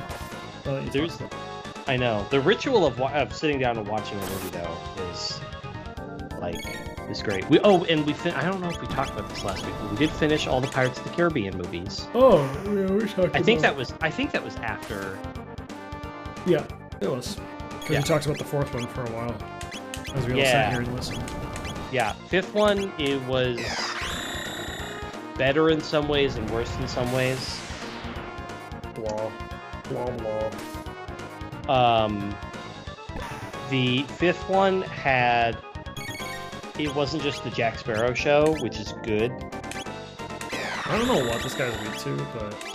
He's almost done. He doesn't have any weaknesses. I'm just hitting him. Dark Mist seems to be doing some good damage too. The thing I like, the fifth one had some really crazy special effects, which all of the special effects in the Pirates movies have been pretty good. I will say though, the set design was worse, and so there were some scenes where they had really cool, cool CGI stuff going on. But then there were also scenes where it's like, this is just three people standing in front of a green screen. There's no practical set here, which sparingly it can look good and depending on how you use it. But for Pirates, there's usually like a big pirate ship set or the big city. Like there are all these really cool elaborate set pieces and props, and even if the background's CGI, they're still doing stuff like some practicality to it. Yeah, like there's the whole water wheel fight in Pirates 3, which I don't think you saw, the water wheel fight's so good. But Yeah, this one had a few scenes where I was like, this is just 4 people sitting in front of a green screen, or it's like there was a part where they were in like a lifeboat or whatever, and I'm like, that's just a tiny little lifeboat thing and 4 people in front of a green screen. Like, it just didn't look good. The overall like plot MacGuffin of 5 wasn't as good. Especially because the whole I'm gonna spoiler for Pirates of the Caribbean 5. I don't know if anyone cares about that one. If you're super interested, they're going after the spear or the trident of Poseidon. Specifically, it's Will Turner's son, Henry Turner, wants to free his father from the curse of that he's dealing with, and because Will Turner and Elizabeth Swann were not in the 4th movie, but they're in the 5th movie, kind of. Mostly cameo. But he's trying to get the trident to save them. And they spend the whole movie going after the trident. When they get the trident, they're like... And the whole time they've been like... You know, they're like, to break the curse, all must divide. Or to blah, blah, blah, all must divide. What does it mean? What does it mean? And at the end, they're like, all must divide. We have to break it! And that's the solution to the riddle, is they just have to break it. Terrible. And so, like, the bad guy gets it, he uses it for, like, a minute to do nothing interesting, and then they break it. And that's the end of the Trident of Poseidon. It was so dumb. It was so stupid. But they did also have some fun stuff. The main thing was, like, the main tension was it's got a guy and a girl lead. The guy is the son of Will Turner, and who's, like, 20. And then or something like that. And then the main female lead is a woman of science who is introduced as she's like about to be burned at the stake, and so because she's a witch or whatever, burn her. She's a woman of science, and so the whole thing is like a bunch of people don't believe her because she's a woman / because she's like a science person in a world of whatever. But then of course she uses the power of science to help solve mysteries, while also though the Pirates movies have tons of magic shit. And so there's like simultaneously like science and magic, which was just kind of funny. The internet has ruined this. I think that's a you problem. The internet has ruined it. No, that's mostly a you problem. Bad internet, bad. But yeah, no. So the Trident Poseidon sucked. The bad guy was also not my favorite. I liked the bad guy. I liked the bad guy in 4 more. Bad guy in 5 was interesting, but I didn't really like from the rainbow shell. Yeah. Oh, did you get it? Not yet. I also need to go back to the. Oh, you go to the courtroom. I need to go to the courtroom for. Oh, and then you can finally open that locked chest. With the. Can I? From the courtroom, you get a key. Oh, okay. That opens the chest. For this is. I want the dress, right? So. It's her best armor. So it's what it is you either get the prism dress or the rainbow dress, and it blocks 1/3 of magic damage, and it's just really good armor. Mm-hmm. Or you can get 3 prism helms, which are just like decently good helmets that just completely block statuses. Oh, status negates? So that's 3 copies of a status negate, or really 1 really good magic armor. I would argue you already have a bunch of really good armor. Completely blocking status ailments is fucking insane. Yes. He's also going to give you some glasses, guaranteed. I think it's probably best to do the helms. I personally think the helms are also better. Fuck. Oh, good. You already have the Sunstone. You can use the Sunstone. You can give him the Sunstone. He'll give you a sword for Chrono, which is Chrono's ultimate weapon. We'll go with the helms. You do whatever you want. I think the helms are better. Helms are better. Just being able to completely protect your entire active party from any status ailments is just really good. So you get 3 helms, and then you'll be like Sunstone. Yep.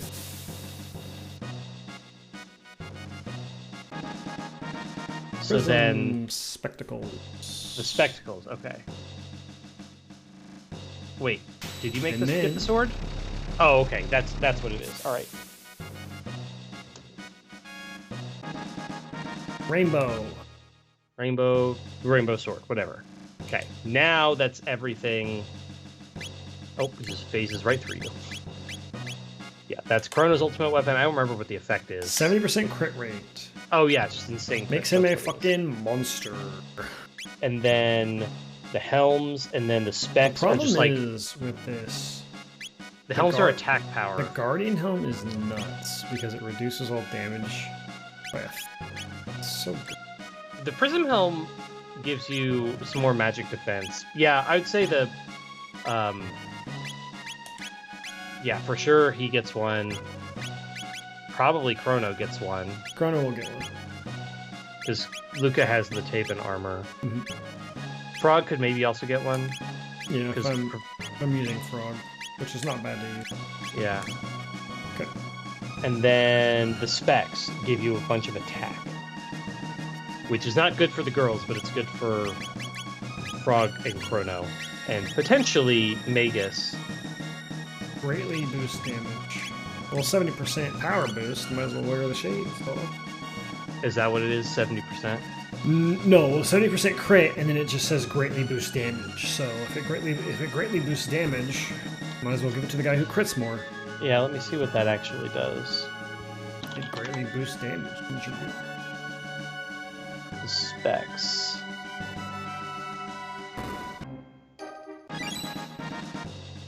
Key. It also boosts magical damage.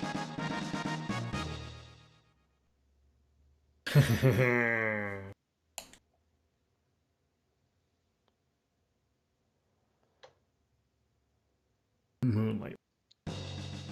Alright. So the specs just give you a flat 1.5 damage modifier to everything you do. With crit, is that also multiplied?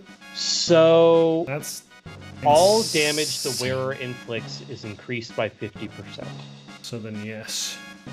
But then this says,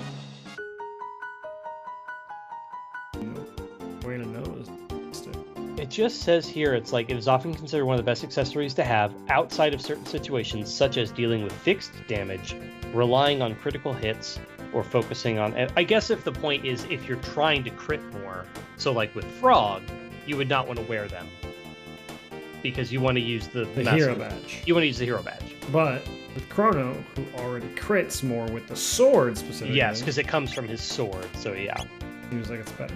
Okay, so we need to do Robo next, don't we? There's apparently another one that gives a lower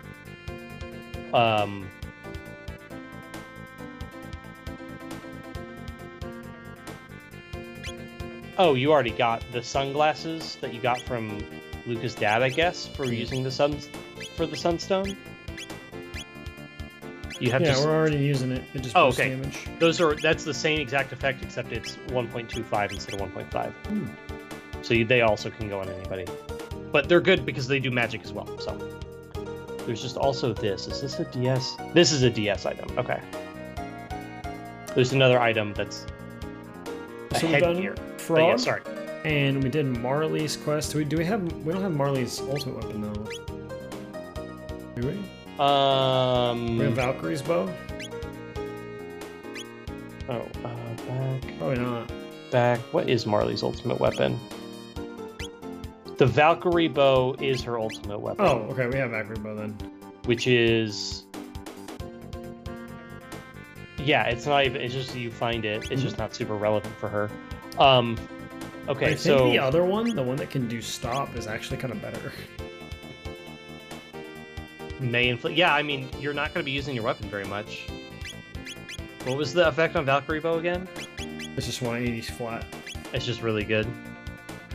See, man, now I'm wondering if I shouldn't have done the helms, because I have Shala's... Well, yeah, for her But specifically... you have all the damage, reflect, and absorb stuff, though. For her specifically, it's probably okay. So we did Luca. No, we didn't actually finish Lucas, right? Yeah, we did. We have, Oh, wait, no. We have Wonder Shot. We just didn't do the... Oh, Fiona's quest is the one that ends with... No? We need to finish Fiona's quest. We didn't finish that one. We don't have Magus's ultimate weapon, and we don't have Robo's ultimate. Where's the one for... We have Frogs. Where's the one with Luca's mom, though? Oh, that's good. I don't know what part that... What one that's... Oh, is that part of Magus's? Might be. Officially? Because we also have Magus's. Nope, it's not part of Magus's. Magus's and Robo's left. And Fiona's. Which Fiona's... Well, Fiona's is different than Robo's. Fiona's is the one we started where we fix up the desert forest. Do we have anything else there? Oh, this is the one that involves... Fiona's quest is the one that has Luca's mom in it. We go back to the Middle Ages, where the desert is, right? So, yes, we already cleared the cave. Yeah, so now I gotta talk to her? Now you go talk to Fiona. Real fast, before we do much else, we're gonna need to... You're gonna need to save, I guess, but and you should save in game, but we need to know what the button mapping is. Because if you recall... I have it written down. Do you know what L and R the same? Oh, I don't have Eleanor. I assume it's either the bumper or the trigger, but we should figure that out. Why? We're gonna need it. Oh. Okay. So while you can do the dialogue. It's my turn to go to the bathroom real fast.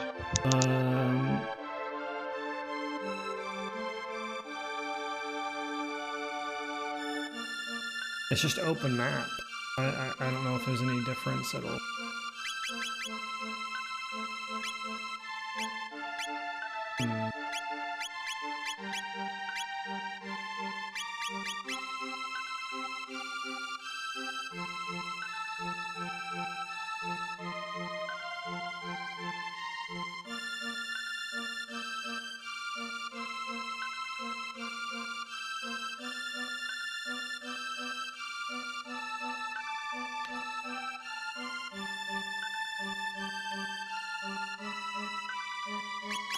Oh, I'm gonna need a Robo in the party, I think.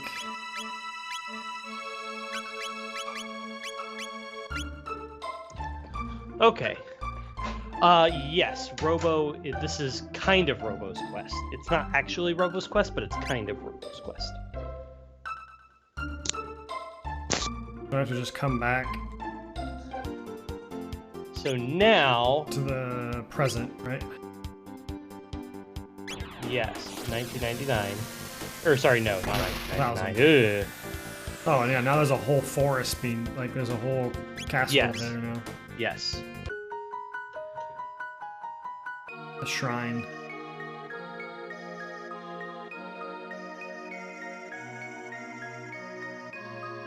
Okay, yeah, do the shrine. And there's little Robo. I remember this part. Because I remember Robo looking like that. Hey, Thundeer, what's up, buddy? Hey!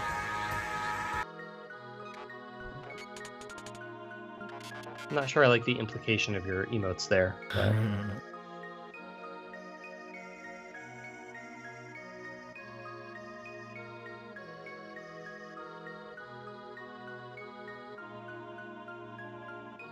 Yeah, should we celebrate our 400-year reunion? And there's the screen.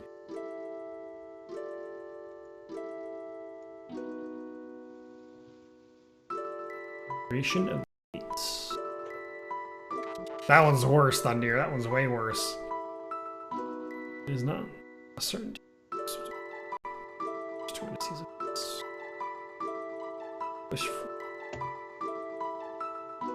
Almost like an entity was reflecting on the days of its past. There isn't. Do I remember this? Is there an alternative boss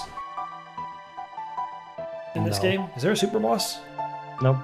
It's just beating Lavos. Yep. Whenever you want is like the challenge you could do. Yes.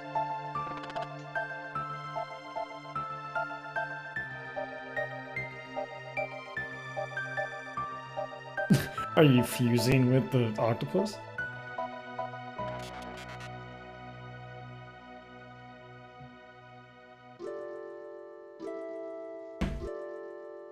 You suppose that will happen when our time comes? Well, they do say your life flashes before your eyes.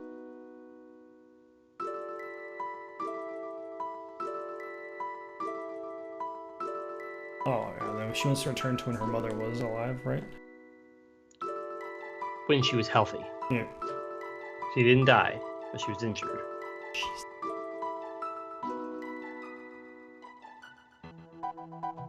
Dun, dun, dun, dun, Oh god. Someone's playing a video game on the street while they're... No, I clicked a button on my phone and started playing sound. Oh, thank It was God YouTube. it wasn't a naughty. Thank God, indeed. That'd have been awkward. For chat, not for me. Just for chat.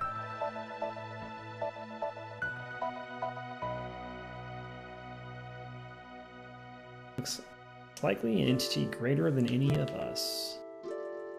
Perhaps we will not know until our journey has come to an end. Why is the game stuttering? Returning for the night? We should, Robo. I think that's just bad campfire lighting. I don't think it's stuttering really. Oh, you think it's the animation reset? I think it's just not a great animation. No, the game is actually stuttering because it's like... Oh. Weird. It's getting a bit... You sure it's not your controller? No, it's the game. I think it's the game. Weird. There we go. I think the campfire was fucking us up a lot.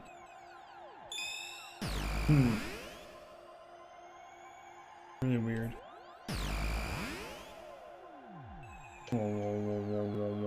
Psychedelic.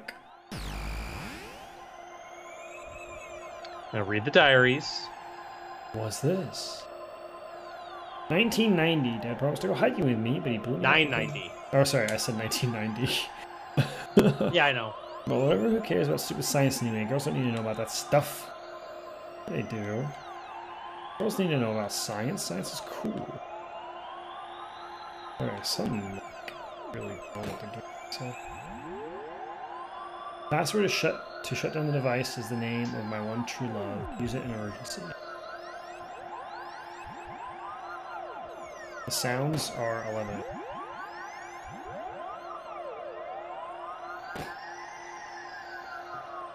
Down.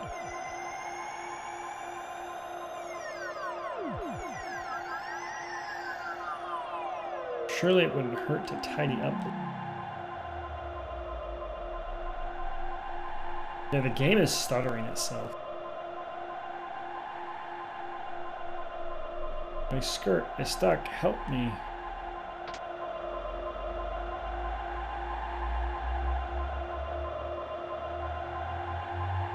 I don't know the password.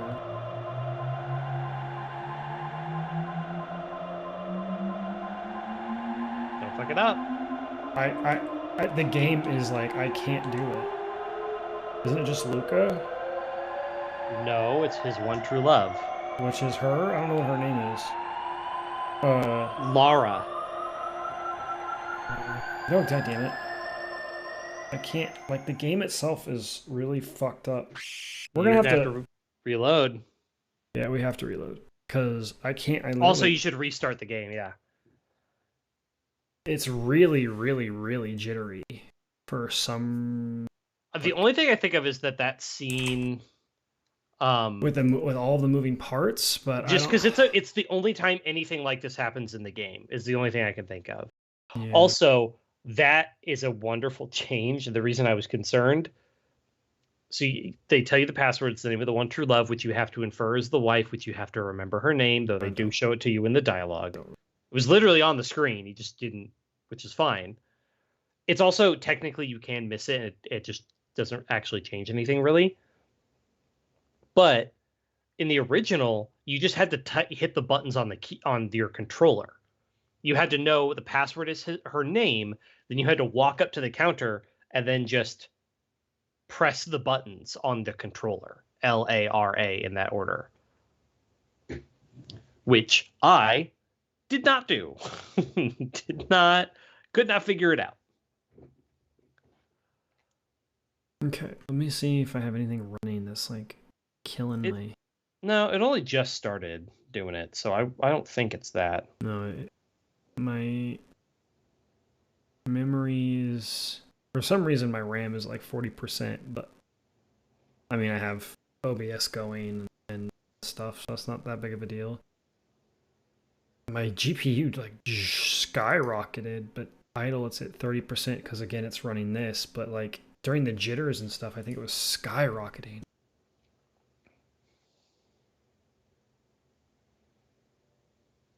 Yeah, it could be the ROM itself being fucky.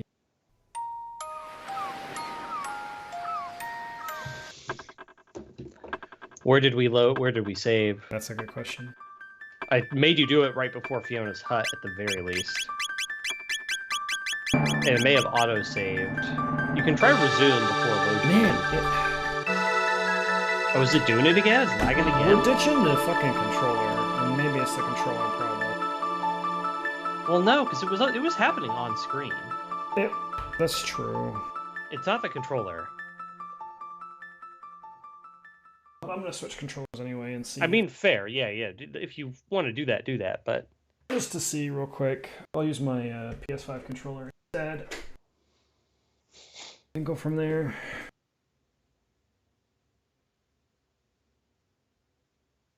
Ah.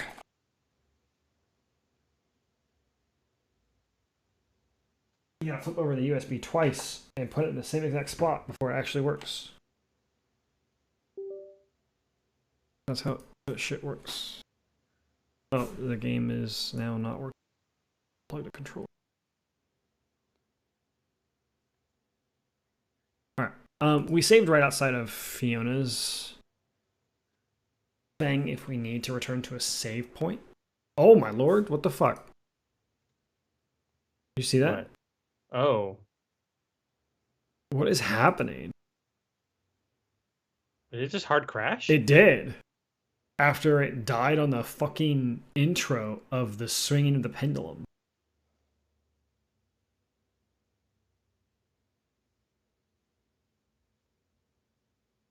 Looks fine now.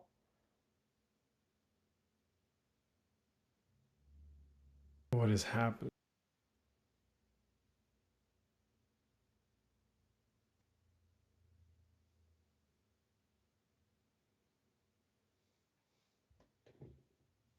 My PS5 controller is vibrating. Just continuously?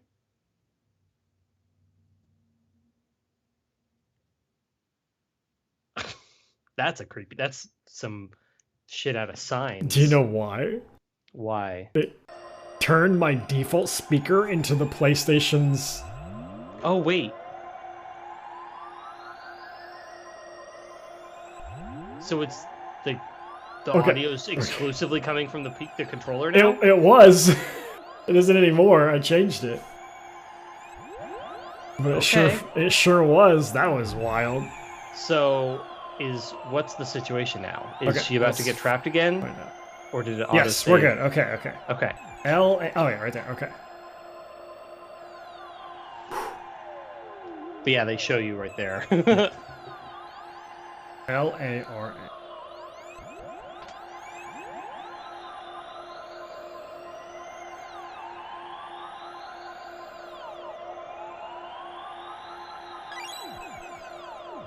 Yeah, in the original, you hit enter password, and then you literally just had to hit on your controller LARA. All right. I don't know if it is the controller that's doing it, that was doing the jitter. Like it was maybe trying to constantly reconnect. Maybe. Maybe it was something about I'd buy that. But now it's like smooth. Okay, well that's helpful. So the new diary right there was now I should study machines in case that happens. Right, and if you don't save her, you get an alternate, which is I should study machines to try to heal her instead. or something like that.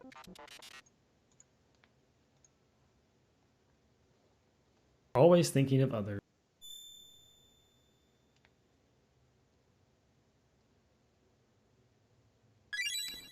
The Green Dream.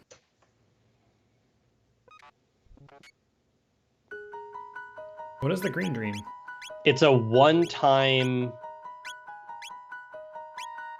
It's like a one-time save, like revivify or something like game that. over saver. I think it's something like that. Yeah. I don't know if it's an accessory. Okay, we have a lot of strength things here. So Oh yeah, you should use those. why is this only I can use it? Because they're your active party right now, technically. Why do Because I- the part it had to mess with your party to give you a solo Lucas section. Oh, I was like, Why is this Chrono guy in the party? Why is that fucking weirdo in there? I need to give my magic capsules to this man. Yes. Okay. Or Alright. Luca. So that's it That is with that quest. Fiona's. Oh, if you go back to the shrine now, Oh, in the shrine? yeah, you'll see the sapling that was saved from Zeal or whatever.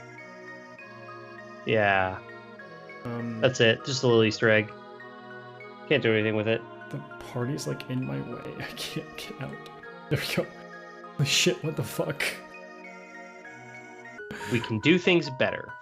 We could. Alright. So I think that's now- a port problem, not necessarily this thing. I don't know. So the question is, do you want to do now Robos or Megases?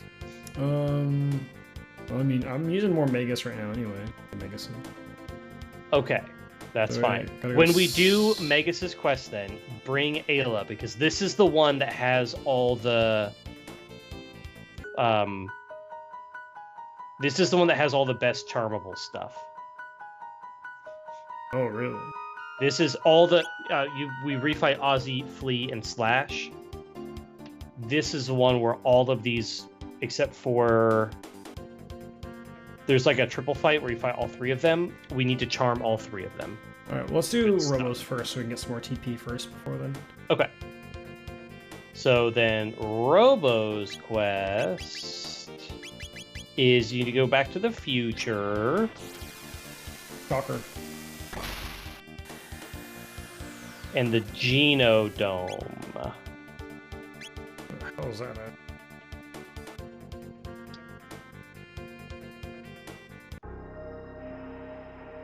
And sewers, this is... Let me check. Is this another one?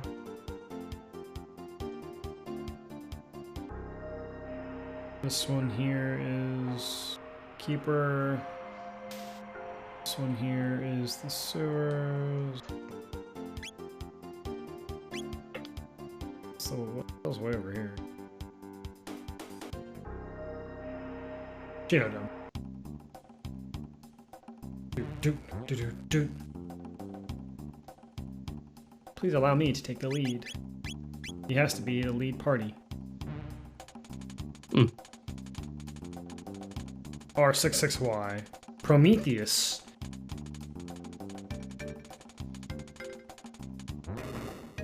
He's laughing. That can't be good. We're all gonna die. Let's see what capabilities they possess. That's even worse. I'm looking. I'm double checking. I don't think you need to charm anything in here.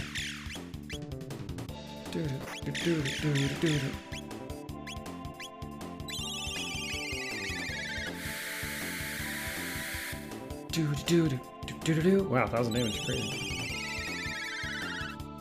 You know what's funny is actually using Chrono Trigger would be not bad because of the lightning damage.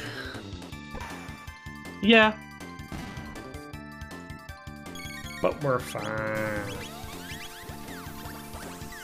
We have Magus with us. I do need to, like, use a shelter and rest, though. Yeah, you do. It's actually been a minute since you've done any kind of healing. You've just been healing in battle. Yeah. And we're running out of MP a little bit. Yep. Did we ever give anybody the gold stud? Yeah, Magus has it right now. Oh, okay. But you're still running low on MP. Well, I haven't healed his mana in a hot minute. Yeah.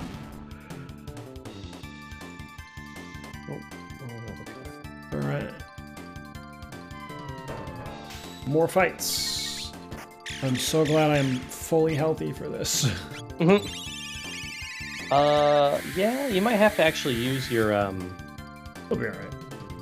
like your ethers and stuff like that. Yeah, outside of battle. if I can find a save point, I can just shelter. This is true. And this is why I said, earlier, I was like, just use shelters. I should have used one before we got in here, but just like in general.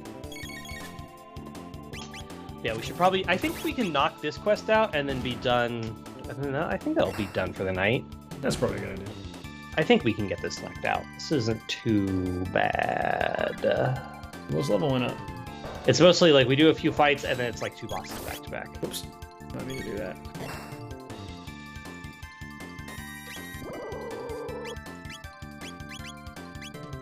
Could use a Lapis though, just because I have 28 of them. Yeah. I mean, for just get some heals going.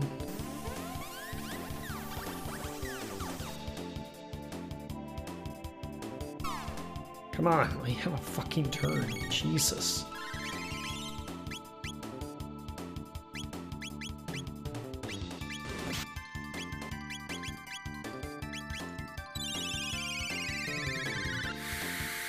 Sheesh. Whee! Spin right round, baby, right round. Oh. Ah, good tech points, man. Nom nom tech points. And another level. Which is great.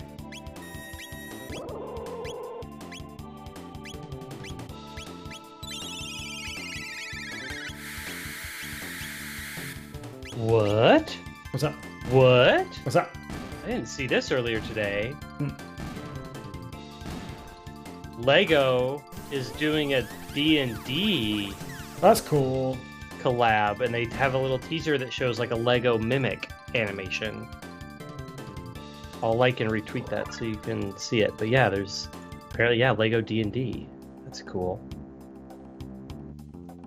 All right. Oh yeah. Oh. There's been another interesting development in the Oh, we didn't talk about this. the Kate Middleton thing that's going on right now. Oh. What a trip. This was something I saw theorized, but somebody's done a better like check on it basically, but it seems that I should give background, I suppose. Just Google royalty missing princess. Catch up on the controversy, conspiracy theory thing, and then come back here for the result. So basically, Kate Middleton, who's married to Prince Henry? I can never remember. The older bald one of the princes. She's royalty, celebrity, whatever, so shenanigans. She's been like missing from public appearances and stuff for a while now. I know, blah, I know. Stick with me. It's interesting. So she's been missing for a while, and I see missing as just like she's a celebrity, like paparazzi follow her around, and like she's royalty, so they make public appearances and stuff, and she's basically just like not been anywhere for quite a while. And a few months ago, the like royal family or the palace officially like put out a press statement saying that she had quote abdominal surgery, and that's where she's been, and like that's why you haven't seen her, is that she was having a surgery. And they literally just said abdominal surgery, which could mean any number of things, right? Like who knows? How do I get to this chest? Oh, but of course it didn't quell any suspicions because like they didn't actually say why she was having surgery, which like apparently that's pretty normal. The whole thing about how the king this year announced that he had a form of cancer was actually a super big deal because like the previous queen, like she just didn't. She like literally like never talked about her health stuff. So anyways, whatever. She's having a surgery. Fine. Well, it's been over 2 months and she still has literally not only is she not making public appearances, like there's not been a single photo of her in any capacity for multiple months, which is just strange for her. And it's especially weird when the only details we had were that she was having, quote, abdominal surgery. Mm-hmm. Whatever that could be. Also, like, and certainly no proof of that. That's also just like, yeah. So there were, like, conspiracy theories, people gossip about celebrity stuff, whatever, fine. Well, anyways, just a few days ago, I think it was on Friday, maybe, they put out a picture of, it was like the first picture of her since her surgery, and it was like her celebrating Mother's Day with her kids, right? Which Mother's Day isn't until May. But was it Mother's Day? I don't remember. It wouldn't be Mother's Day. It would be Valentine's Day or President's Day or something. It was, I don't know. It was a photo op though, or like a photo of her sitting on a chair with her 3 kids around her, like giving them a hug or something like that. And she's sitting in the chair. Oh, by the way, in this room there is in one of these rooms, there's like a secret hidden item. So I think you're gonna have to back up after this scene. Back here? It's like a magic tab. Yeah. There's also a speed tab. Let's see. Oh, wait, where?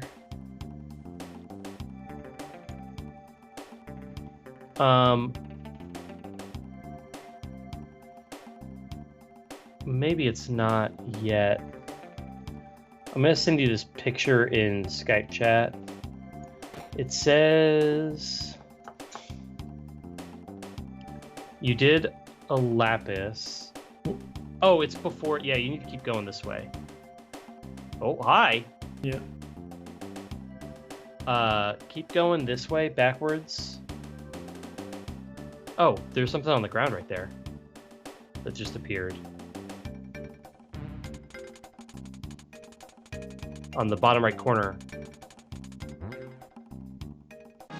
Oh, wait, what? Strength capsule. Okay. That's just, okay, hold on.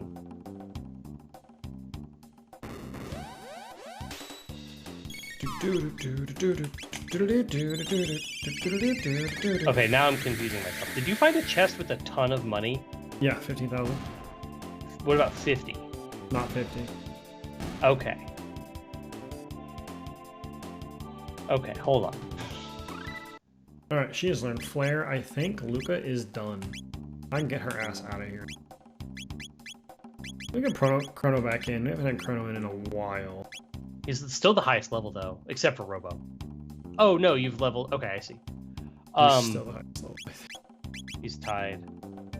He's tied with Ayla. Has Robo charged himself yet? No. Okay, I think you're good to progress then. I'm confused by... Why am I charging myself up? I don't know. Oh, wait, it's right here, it's right here, it's right here. Where that guy just came from? Yes. If it lets me play the game. So that little hallway is a connection, but if you go up from that hallway... Like, while you're in that hallway, if you walk up, there's a magic tab in there. Okay, anyways, back to the royal thing. So, they released, after being gone for 2 months, she had surgery. This was months ago. Just a couple of days ago, they put out a photo that was like their first, just like, hey, it's me, I'm on Twitter. Here's a photo of me with my kids. Happy whatever, just like a whatever thing on social media, on Instagram, etc. And, somebody on Twitter noticed that the picture appeared to be photoshopped or doctored. In particular, like I think she's got her arm, and then her daughter's arm is like, right next to hers or something like that. And somebody noticed that the sleeve of the sweater like was edited poorly, and it looks pretty clearly like a crop, right?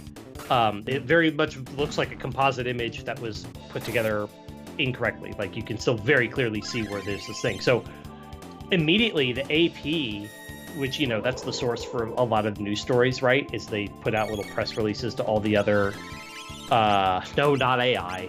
I thought it was AI generated when I looked at it. It's a very much a posed photo. But anyway, so the AI, or the AP, killed the story. They sent out a thing that's like, hey, this was a news story when it was like, hey, the royal family finally put out a photo of Kate Middleton after all these months or whatever. But they were like, you don't tell that story anymore because it's a doctored image. The story is now basically the royal family put out a doctored image, right? Like, this is weird. You don't get to just display a doctored image and say whatever. So that was interesting. And then a little while later, the royal family kind of had to put out a statement about this because it's just so weird, right? It's so weird. And so they put out an official statement, which was, after several days of people speculating, being like, this is definitely Photoshop, so what's going on here? And it was that, like, Kate Middleton herself tweeted out, like, I'm sorry for posting an edited photo. As an amateur photographer, I like to experiment with editing photos, and I'm sorry for any of the confusion I called. Like, because here's the thing, there are completely plausible explanations for that is such why a you might. Response. It's a weird response. There's so many, like, it could have been that the kids didn't sit still, and they needed to composite some stuff in. It could be that maybe she doesn't actually, like, there's all sorts of weird, but totally normal things. Like, if the kids were just being dumb, they could have said, yeah, here's the original, or here's the ones we used, and you can tell that so-and-so blinked and so-and-so was picking their nose, whatever, and so we combine these images, right? Fine. But also, like, the idea that she herself edited the photo just seems super unlikely. Just like, what?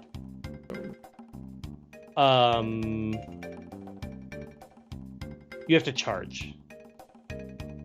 This is where you have to do the charging part. Okay, so anyways, that was weird. But anyways, the thing that I just saw that people have seem to have officially figured out is they also sensed that the actual photo of herself looked weird. It looked familiar. It looked weird. And it seems to be a while back. Kate Middleton was on the cover of Vogue. Mm-hmm. And her face, it's the same photo from Vogue. So it's a completely doctored photo. Like, if you overlay the two, and this is what somebody did, they overlaid them and, like, played them, has a gif of them fading from one to the other. It's the same photo. Like, so now, not only is the hand weird, which you could, like, one theory was that maybe it was her left hand, maybe she wasn't wearing her wedding ring, and they wanted to make sure that, like, no, like, she's the princess, she's married to the prince, like, she needs to always be seen with her wedding ring on, right? That was one simple explanation, was that she just wasn't wearing her ring that day, or whatever, and so they photoshopped a hand in. Like, that would be a totally thing. But now that her face isn't even the right, and I'll put this in stream chat so you can see the little, like, transition, but, like, that's even weirder. Now it's just like, okay, now it's not even her in the photo, so what is going on here? Like, even if ostensibly, even if she is the one who elected to edit her own photos at this point, just, like, say it all the way. Or, like, it's just so weird. And also, it's just weird. Like, all you have to do is just post a selfie. Just post a selfie with a timestamp. It's like the easiest fucking thing in the world. Like, no one's demanding that you post a picture of yourself with today's newspaper. Well, some people are demanding that, but, like, well, I mean, I think a timestamp is the easiest way to, like, stop people from being stupid about it. But it's just so weird. Yeah, it's wild. It's wild. Like, just... Where the fuck am I... You need to go get the doll by approaching the thingy with a charge. which you said you did, and I saw you do it. Well, that's the little electricity thing, right? Yeah, when you're glowing with electricity, you're charged. I approached it, but it just ran into me. Oh, but you need to go the slots in the wall. You need to go into those slots with the charge. All So you need to open them up. I think so. Like, broadly speaking, yeah, you need to do all three. So you need to charge yourself up, then you need to go step into... I was doing this, but it wasn't doing anything. Now you unlock a door. And so you're going to have to do this with the other ones, too. But yeah, anyways. My potion... 50,000 gold. That's the... Okay, I was going to say, there's a crazy chest somewhere. Okay. I have to run all the way around because I can't get through the side of... I think that's the whole thing, is that you, like... You have to do that so you can do this. Yeah. But I was in there and nothing happened. Do you see that? Huh. I'm not entirely sure what's wrong there.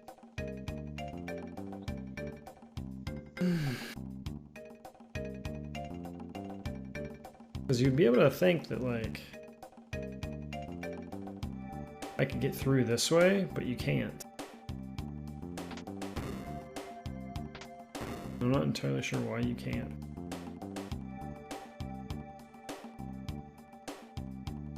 Because making you go all the way around is kind of wild. Yeah, I mean, the trick is that you have to... There it goes. Got that time. That was weird. What about ether? Yeah, that is strange. Alright, well, that's the other sentry. Yes. But now I have to switch the... He, like, follows you, right? I have to switch this. Oh, right, because, yeah, he has to follow you and he can't go the wrong way.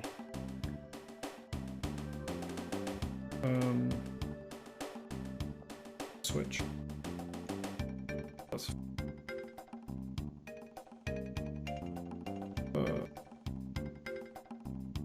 Can he not go the wrong way? Oh, wait, he Well, walked it looks across. like he can, actually. I thought he couldn't walk. I thought I couldn't either, but... Well, okay, whatever. What do I know? Come on now. Come on now. He's just going. It's just so weird. Just post a timestamp of you and a selfie. Very easy, very simple in today's age. Yeah. Yeah. And they're just not doing it. And they're just not, yeah, quelling that's very... weird. Yeah. So, be very curious to see as this develops, especially tomorrow, now that, like, more, Got the figurine.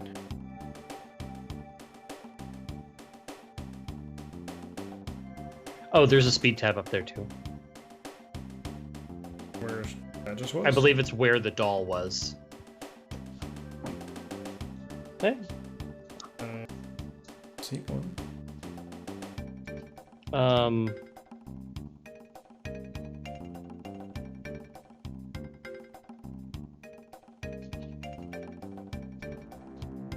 Oh wait, this is... Maybe that's technically the second of It's the probably Piezo dolls. It's probably this one. You still haven't gotten the first Piezo doll. I just got the like, first one. Well, we did things in a weird order, but also this guide is just written in a particular order. Flesh spawn, I like that. Mm-hmm. And then how the mainframe is talking about a robot generation. Turn yourself to the fate of failed creations. Because this is the mainframe right here. This is where we have to put the doll. So put the one doll down. So now one doll is in. Yes.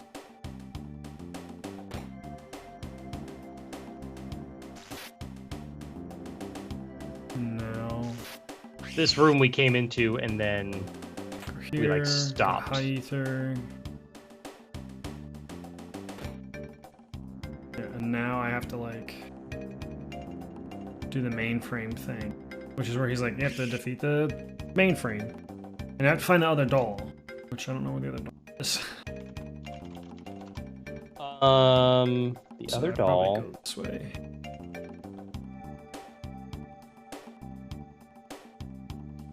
It was in the room where you were doing charge stuff. Both dolls are in that room. Apparently, yes. It's in a door that you had to use the charge thing to open.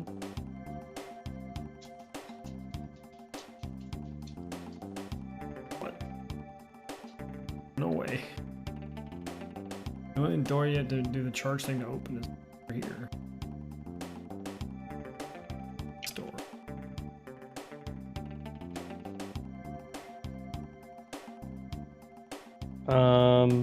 I see another door though. The northwest, turn the center switch on and the others off to open the alcove. There is another door this way. There's this door here that I didn't go in apparently. Ah, there is one more door. We didn't go this way. Okay, we're good. I got it now. Okay. Oh yeah, and you have to do another charge thing. Yep. That's why I was like, that's weird. I don't know what you're talking about. This one, there will be a doll and there will be a speed tab where the doll was. So you just like... And then we do the mainframe fight, and then we're done. Yes, because you already did the magic tab. Oh, there's two magic tabs. I have to open the 3 switches. Yeah, you have to figure out what the right combination is. So, I think the computer tells. I mean, there's only 6 combos. True. It might just tell you right there, but yeah. What I usually do is just brute force the shit. Yeah, I usually don't like it. There but it is. Got it. You're running out of time. It won't. I see.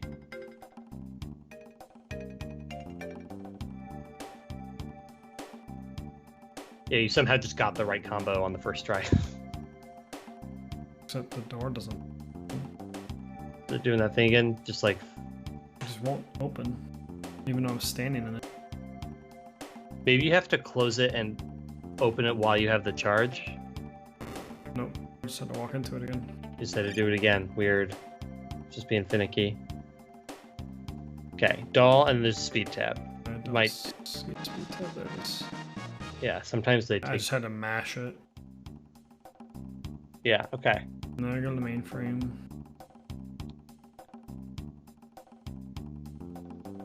Door blocked by red laser beams. Mm-hmm. That's in the mainframe. Says... room. It says... Step back and have Robo run at the switch he can't reach. After you get to the red laser beam room. Oh. I understand. Because, yeah, you can't reach this at all. Ah, but now there's this. There's a side thing here now. Yes. Why is there a Robette girl? or whatever. Yeah. Why do the robots need genders? Because Yeah. otherwise their love would be sinful. Hmm. But they're not humanoid at all. I know. It's just funny they had to make her pink and have a bow because otherwise we would know that that they weren't heterosexual and that's not okay.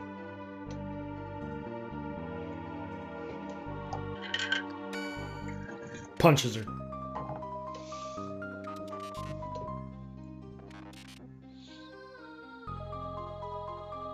And then I can fix you if she wants to fix us. You've Can you changed, relate? not the robot I knew before. Oh, just slid under the radar. What? Oh, nothing.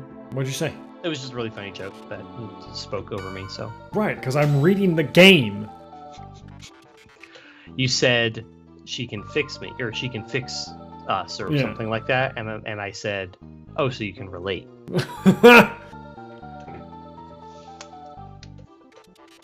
It's pretty funny.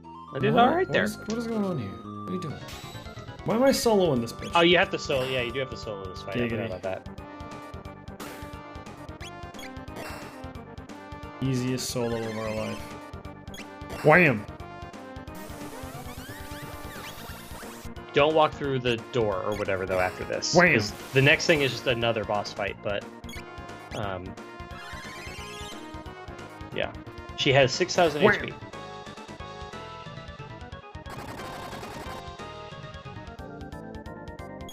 I actually have to heal now. Yeah, but it does say that this is actually going to be. Well, at first she wasn't doing anything, and now she's like hitting for a truckload. Yeah. Uh, She's just a weaker version of you. she just healed me, bitch. Yeah, yeah. Get punched, fool. You can proximity bomb and heal me again. I don't care.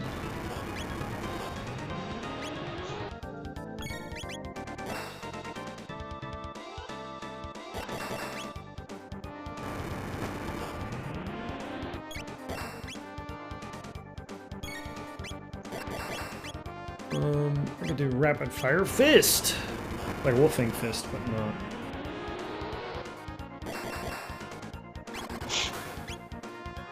That was 1,000 damage. Let's go. Let's do it again.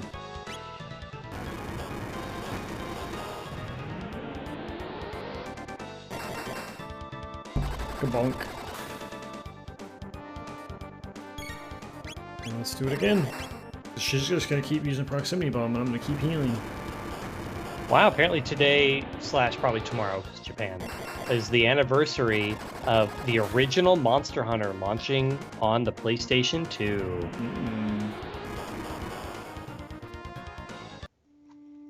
I feel like beat her ass. It's even late for this, but there's a part of me that's like kind of wants to go back and just like start World fresh again.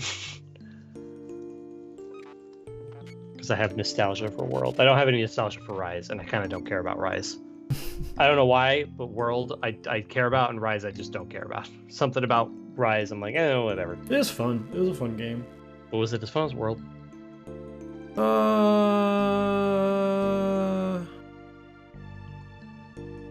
I know World has its faults, don't get me wrong.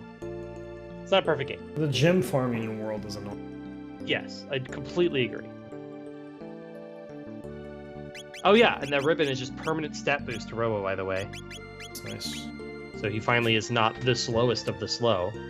Alright, now we go through the laser door? No, no, The laser door? no. First off, go save. Which is to the right, the east. Shelter if you want it. Probably should. Eh. He's the only one who's like kind of down. I guess he soloed the fight, right? So. He just used some midi. So, this says,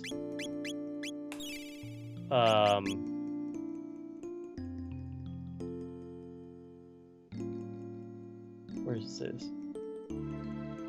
I gotta push the other doll down. A dead just this room until you see a door blocked by red laser beams. Step back and have Robo run at the switch he can't reach, and he'll leap at it to let you get a Mega Elixir and a Magic Tab. You what now? Just go back to the door with the red laser beams. Yeah, I can just go through now. Maybe it was... Well, there's apparently a switch that you supposedly can't reach. Yeah, this one that I ran at. And you Yeah. have to go through this door. Oh, this is... This is the door this is when a I go different through. door. I thought this was the boss door. No. I apologize. So tab and then... This is the boss door. Sorry. Okay, good call. Good Or- catch. Are we fighting the boss? Does it do fire damage is the real fucking question. And it probably does. She does... Oh, this guide actually doesn't have... This is like one of the few things where it just doesn't have info on what the thing does. No idea what she does. God, we have an armor that also prevents all status ailments. So Oh, really, the moonbeam armor is insane, and probably Chrono should be wearing that. I don't know if the helms are actually worth it, because we have everything else that does stuff. I think the dress would... That's okay. She officially only has 5,000 health, which makes me think that she takes way less damage and has really high defenses. She probably does. The displays are also like a thing.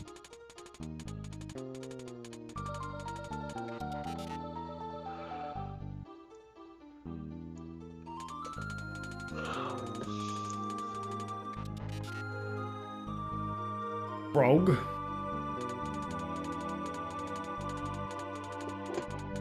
You're Did he a even robot. mention How Magus? How could you laugh? You're a robot. Yeah.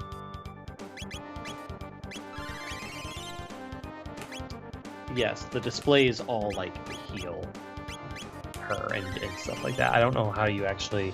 Something tells me that since the section on her health or the section on the attacks isn't done, it makes me think the displays don't actually just have one health. They do not. They do just keep their ass beat. Maybe they just take and they turn back on. Maybe that's what it is that they keep turning back on. They technically only have one health.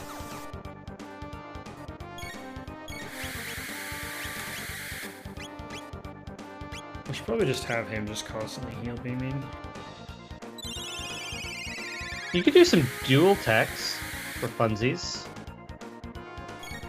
I mean, Magus doesn't have any dual techs, but Robo and Chrono do. Yeah, but she does good damage. I don't want anyone to die. Oh my lord! He does good damage. Right, because you have crits. Super high crits now. Ooh, Robo's confused or something. He's silenced. He's silenced. Well, then do a dual tech. Star is... You can't do a dual tech when he's silenced. Oh, he can't? Well, I thought he might be able to still do some of his... Is silence all techs? Everything. I thought it was just magic stuff. All techs. Fun fact I learned about... if only he had the prismatic helm on, you know? Sure. I learned in Baldur's Gate 3, there are like 3 or 4 spells that you're allowed to cast while silenced. And that's because in the original, in D&D, they're spells that don't have a verbal component. Oh, that's pretty cool. It's like create and destroy water, and like 1 or 2, like none of them are crazy powerful or anything like that, but they're all stuff where the official spell doesn't have a verbal component, so you can cast it while silenced. Okay, well that was arm and the easy. crisis arm. Terraton arm. Okay, yeah, it was just Terra arm in the original.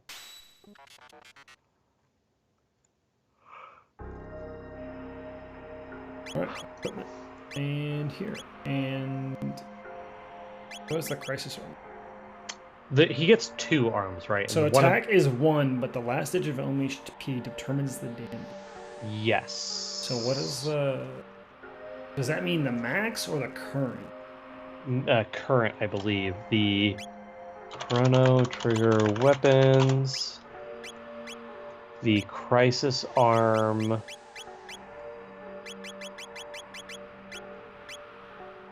So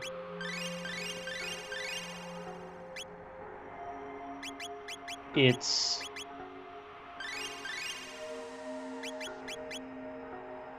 Oh my god. It was faster than Chrono now. So it says that damage is determined by the last digit, and it says the weapon's attack power is multiplied by 0.5x the last digit in Robo's HP. So if you were at 9, it'd be 4.5. Well, yeah, because it only has a value of 1, so that's what I'm trying to figure out what that means. This is a good stopping.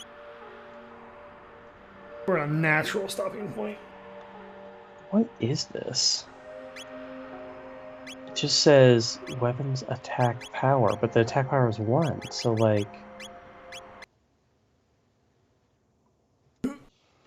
Chrono Trigger Crisis Arm. How does this work? And we will figure out next time on Dragon Ball Z. Or we won't. And we'll never use that weapon ever, because I don't know if we're going to be using Robo after this. It's more likely going to be like Chrono, Frog, and the Mage Boy. Because that's like one of the best teams. Yeah, no, next team is going to be, we're going to do Magus's quest, and it's going to be Magus plus Ayla, because we need to steal a bunch of stuff. And yeah, so probably next, Frog. Or Marley, just because she's good at healing too. Yeah. Or Haste, because they need to put Haste on Ayla, actually. We do it that way. so she could steal more often. All right. Well, tune in next time, which will not be next week because I will not be here. I will be about an hour away from the Colorado border. Goodland, Kansas. Should be just a great time. It's not going.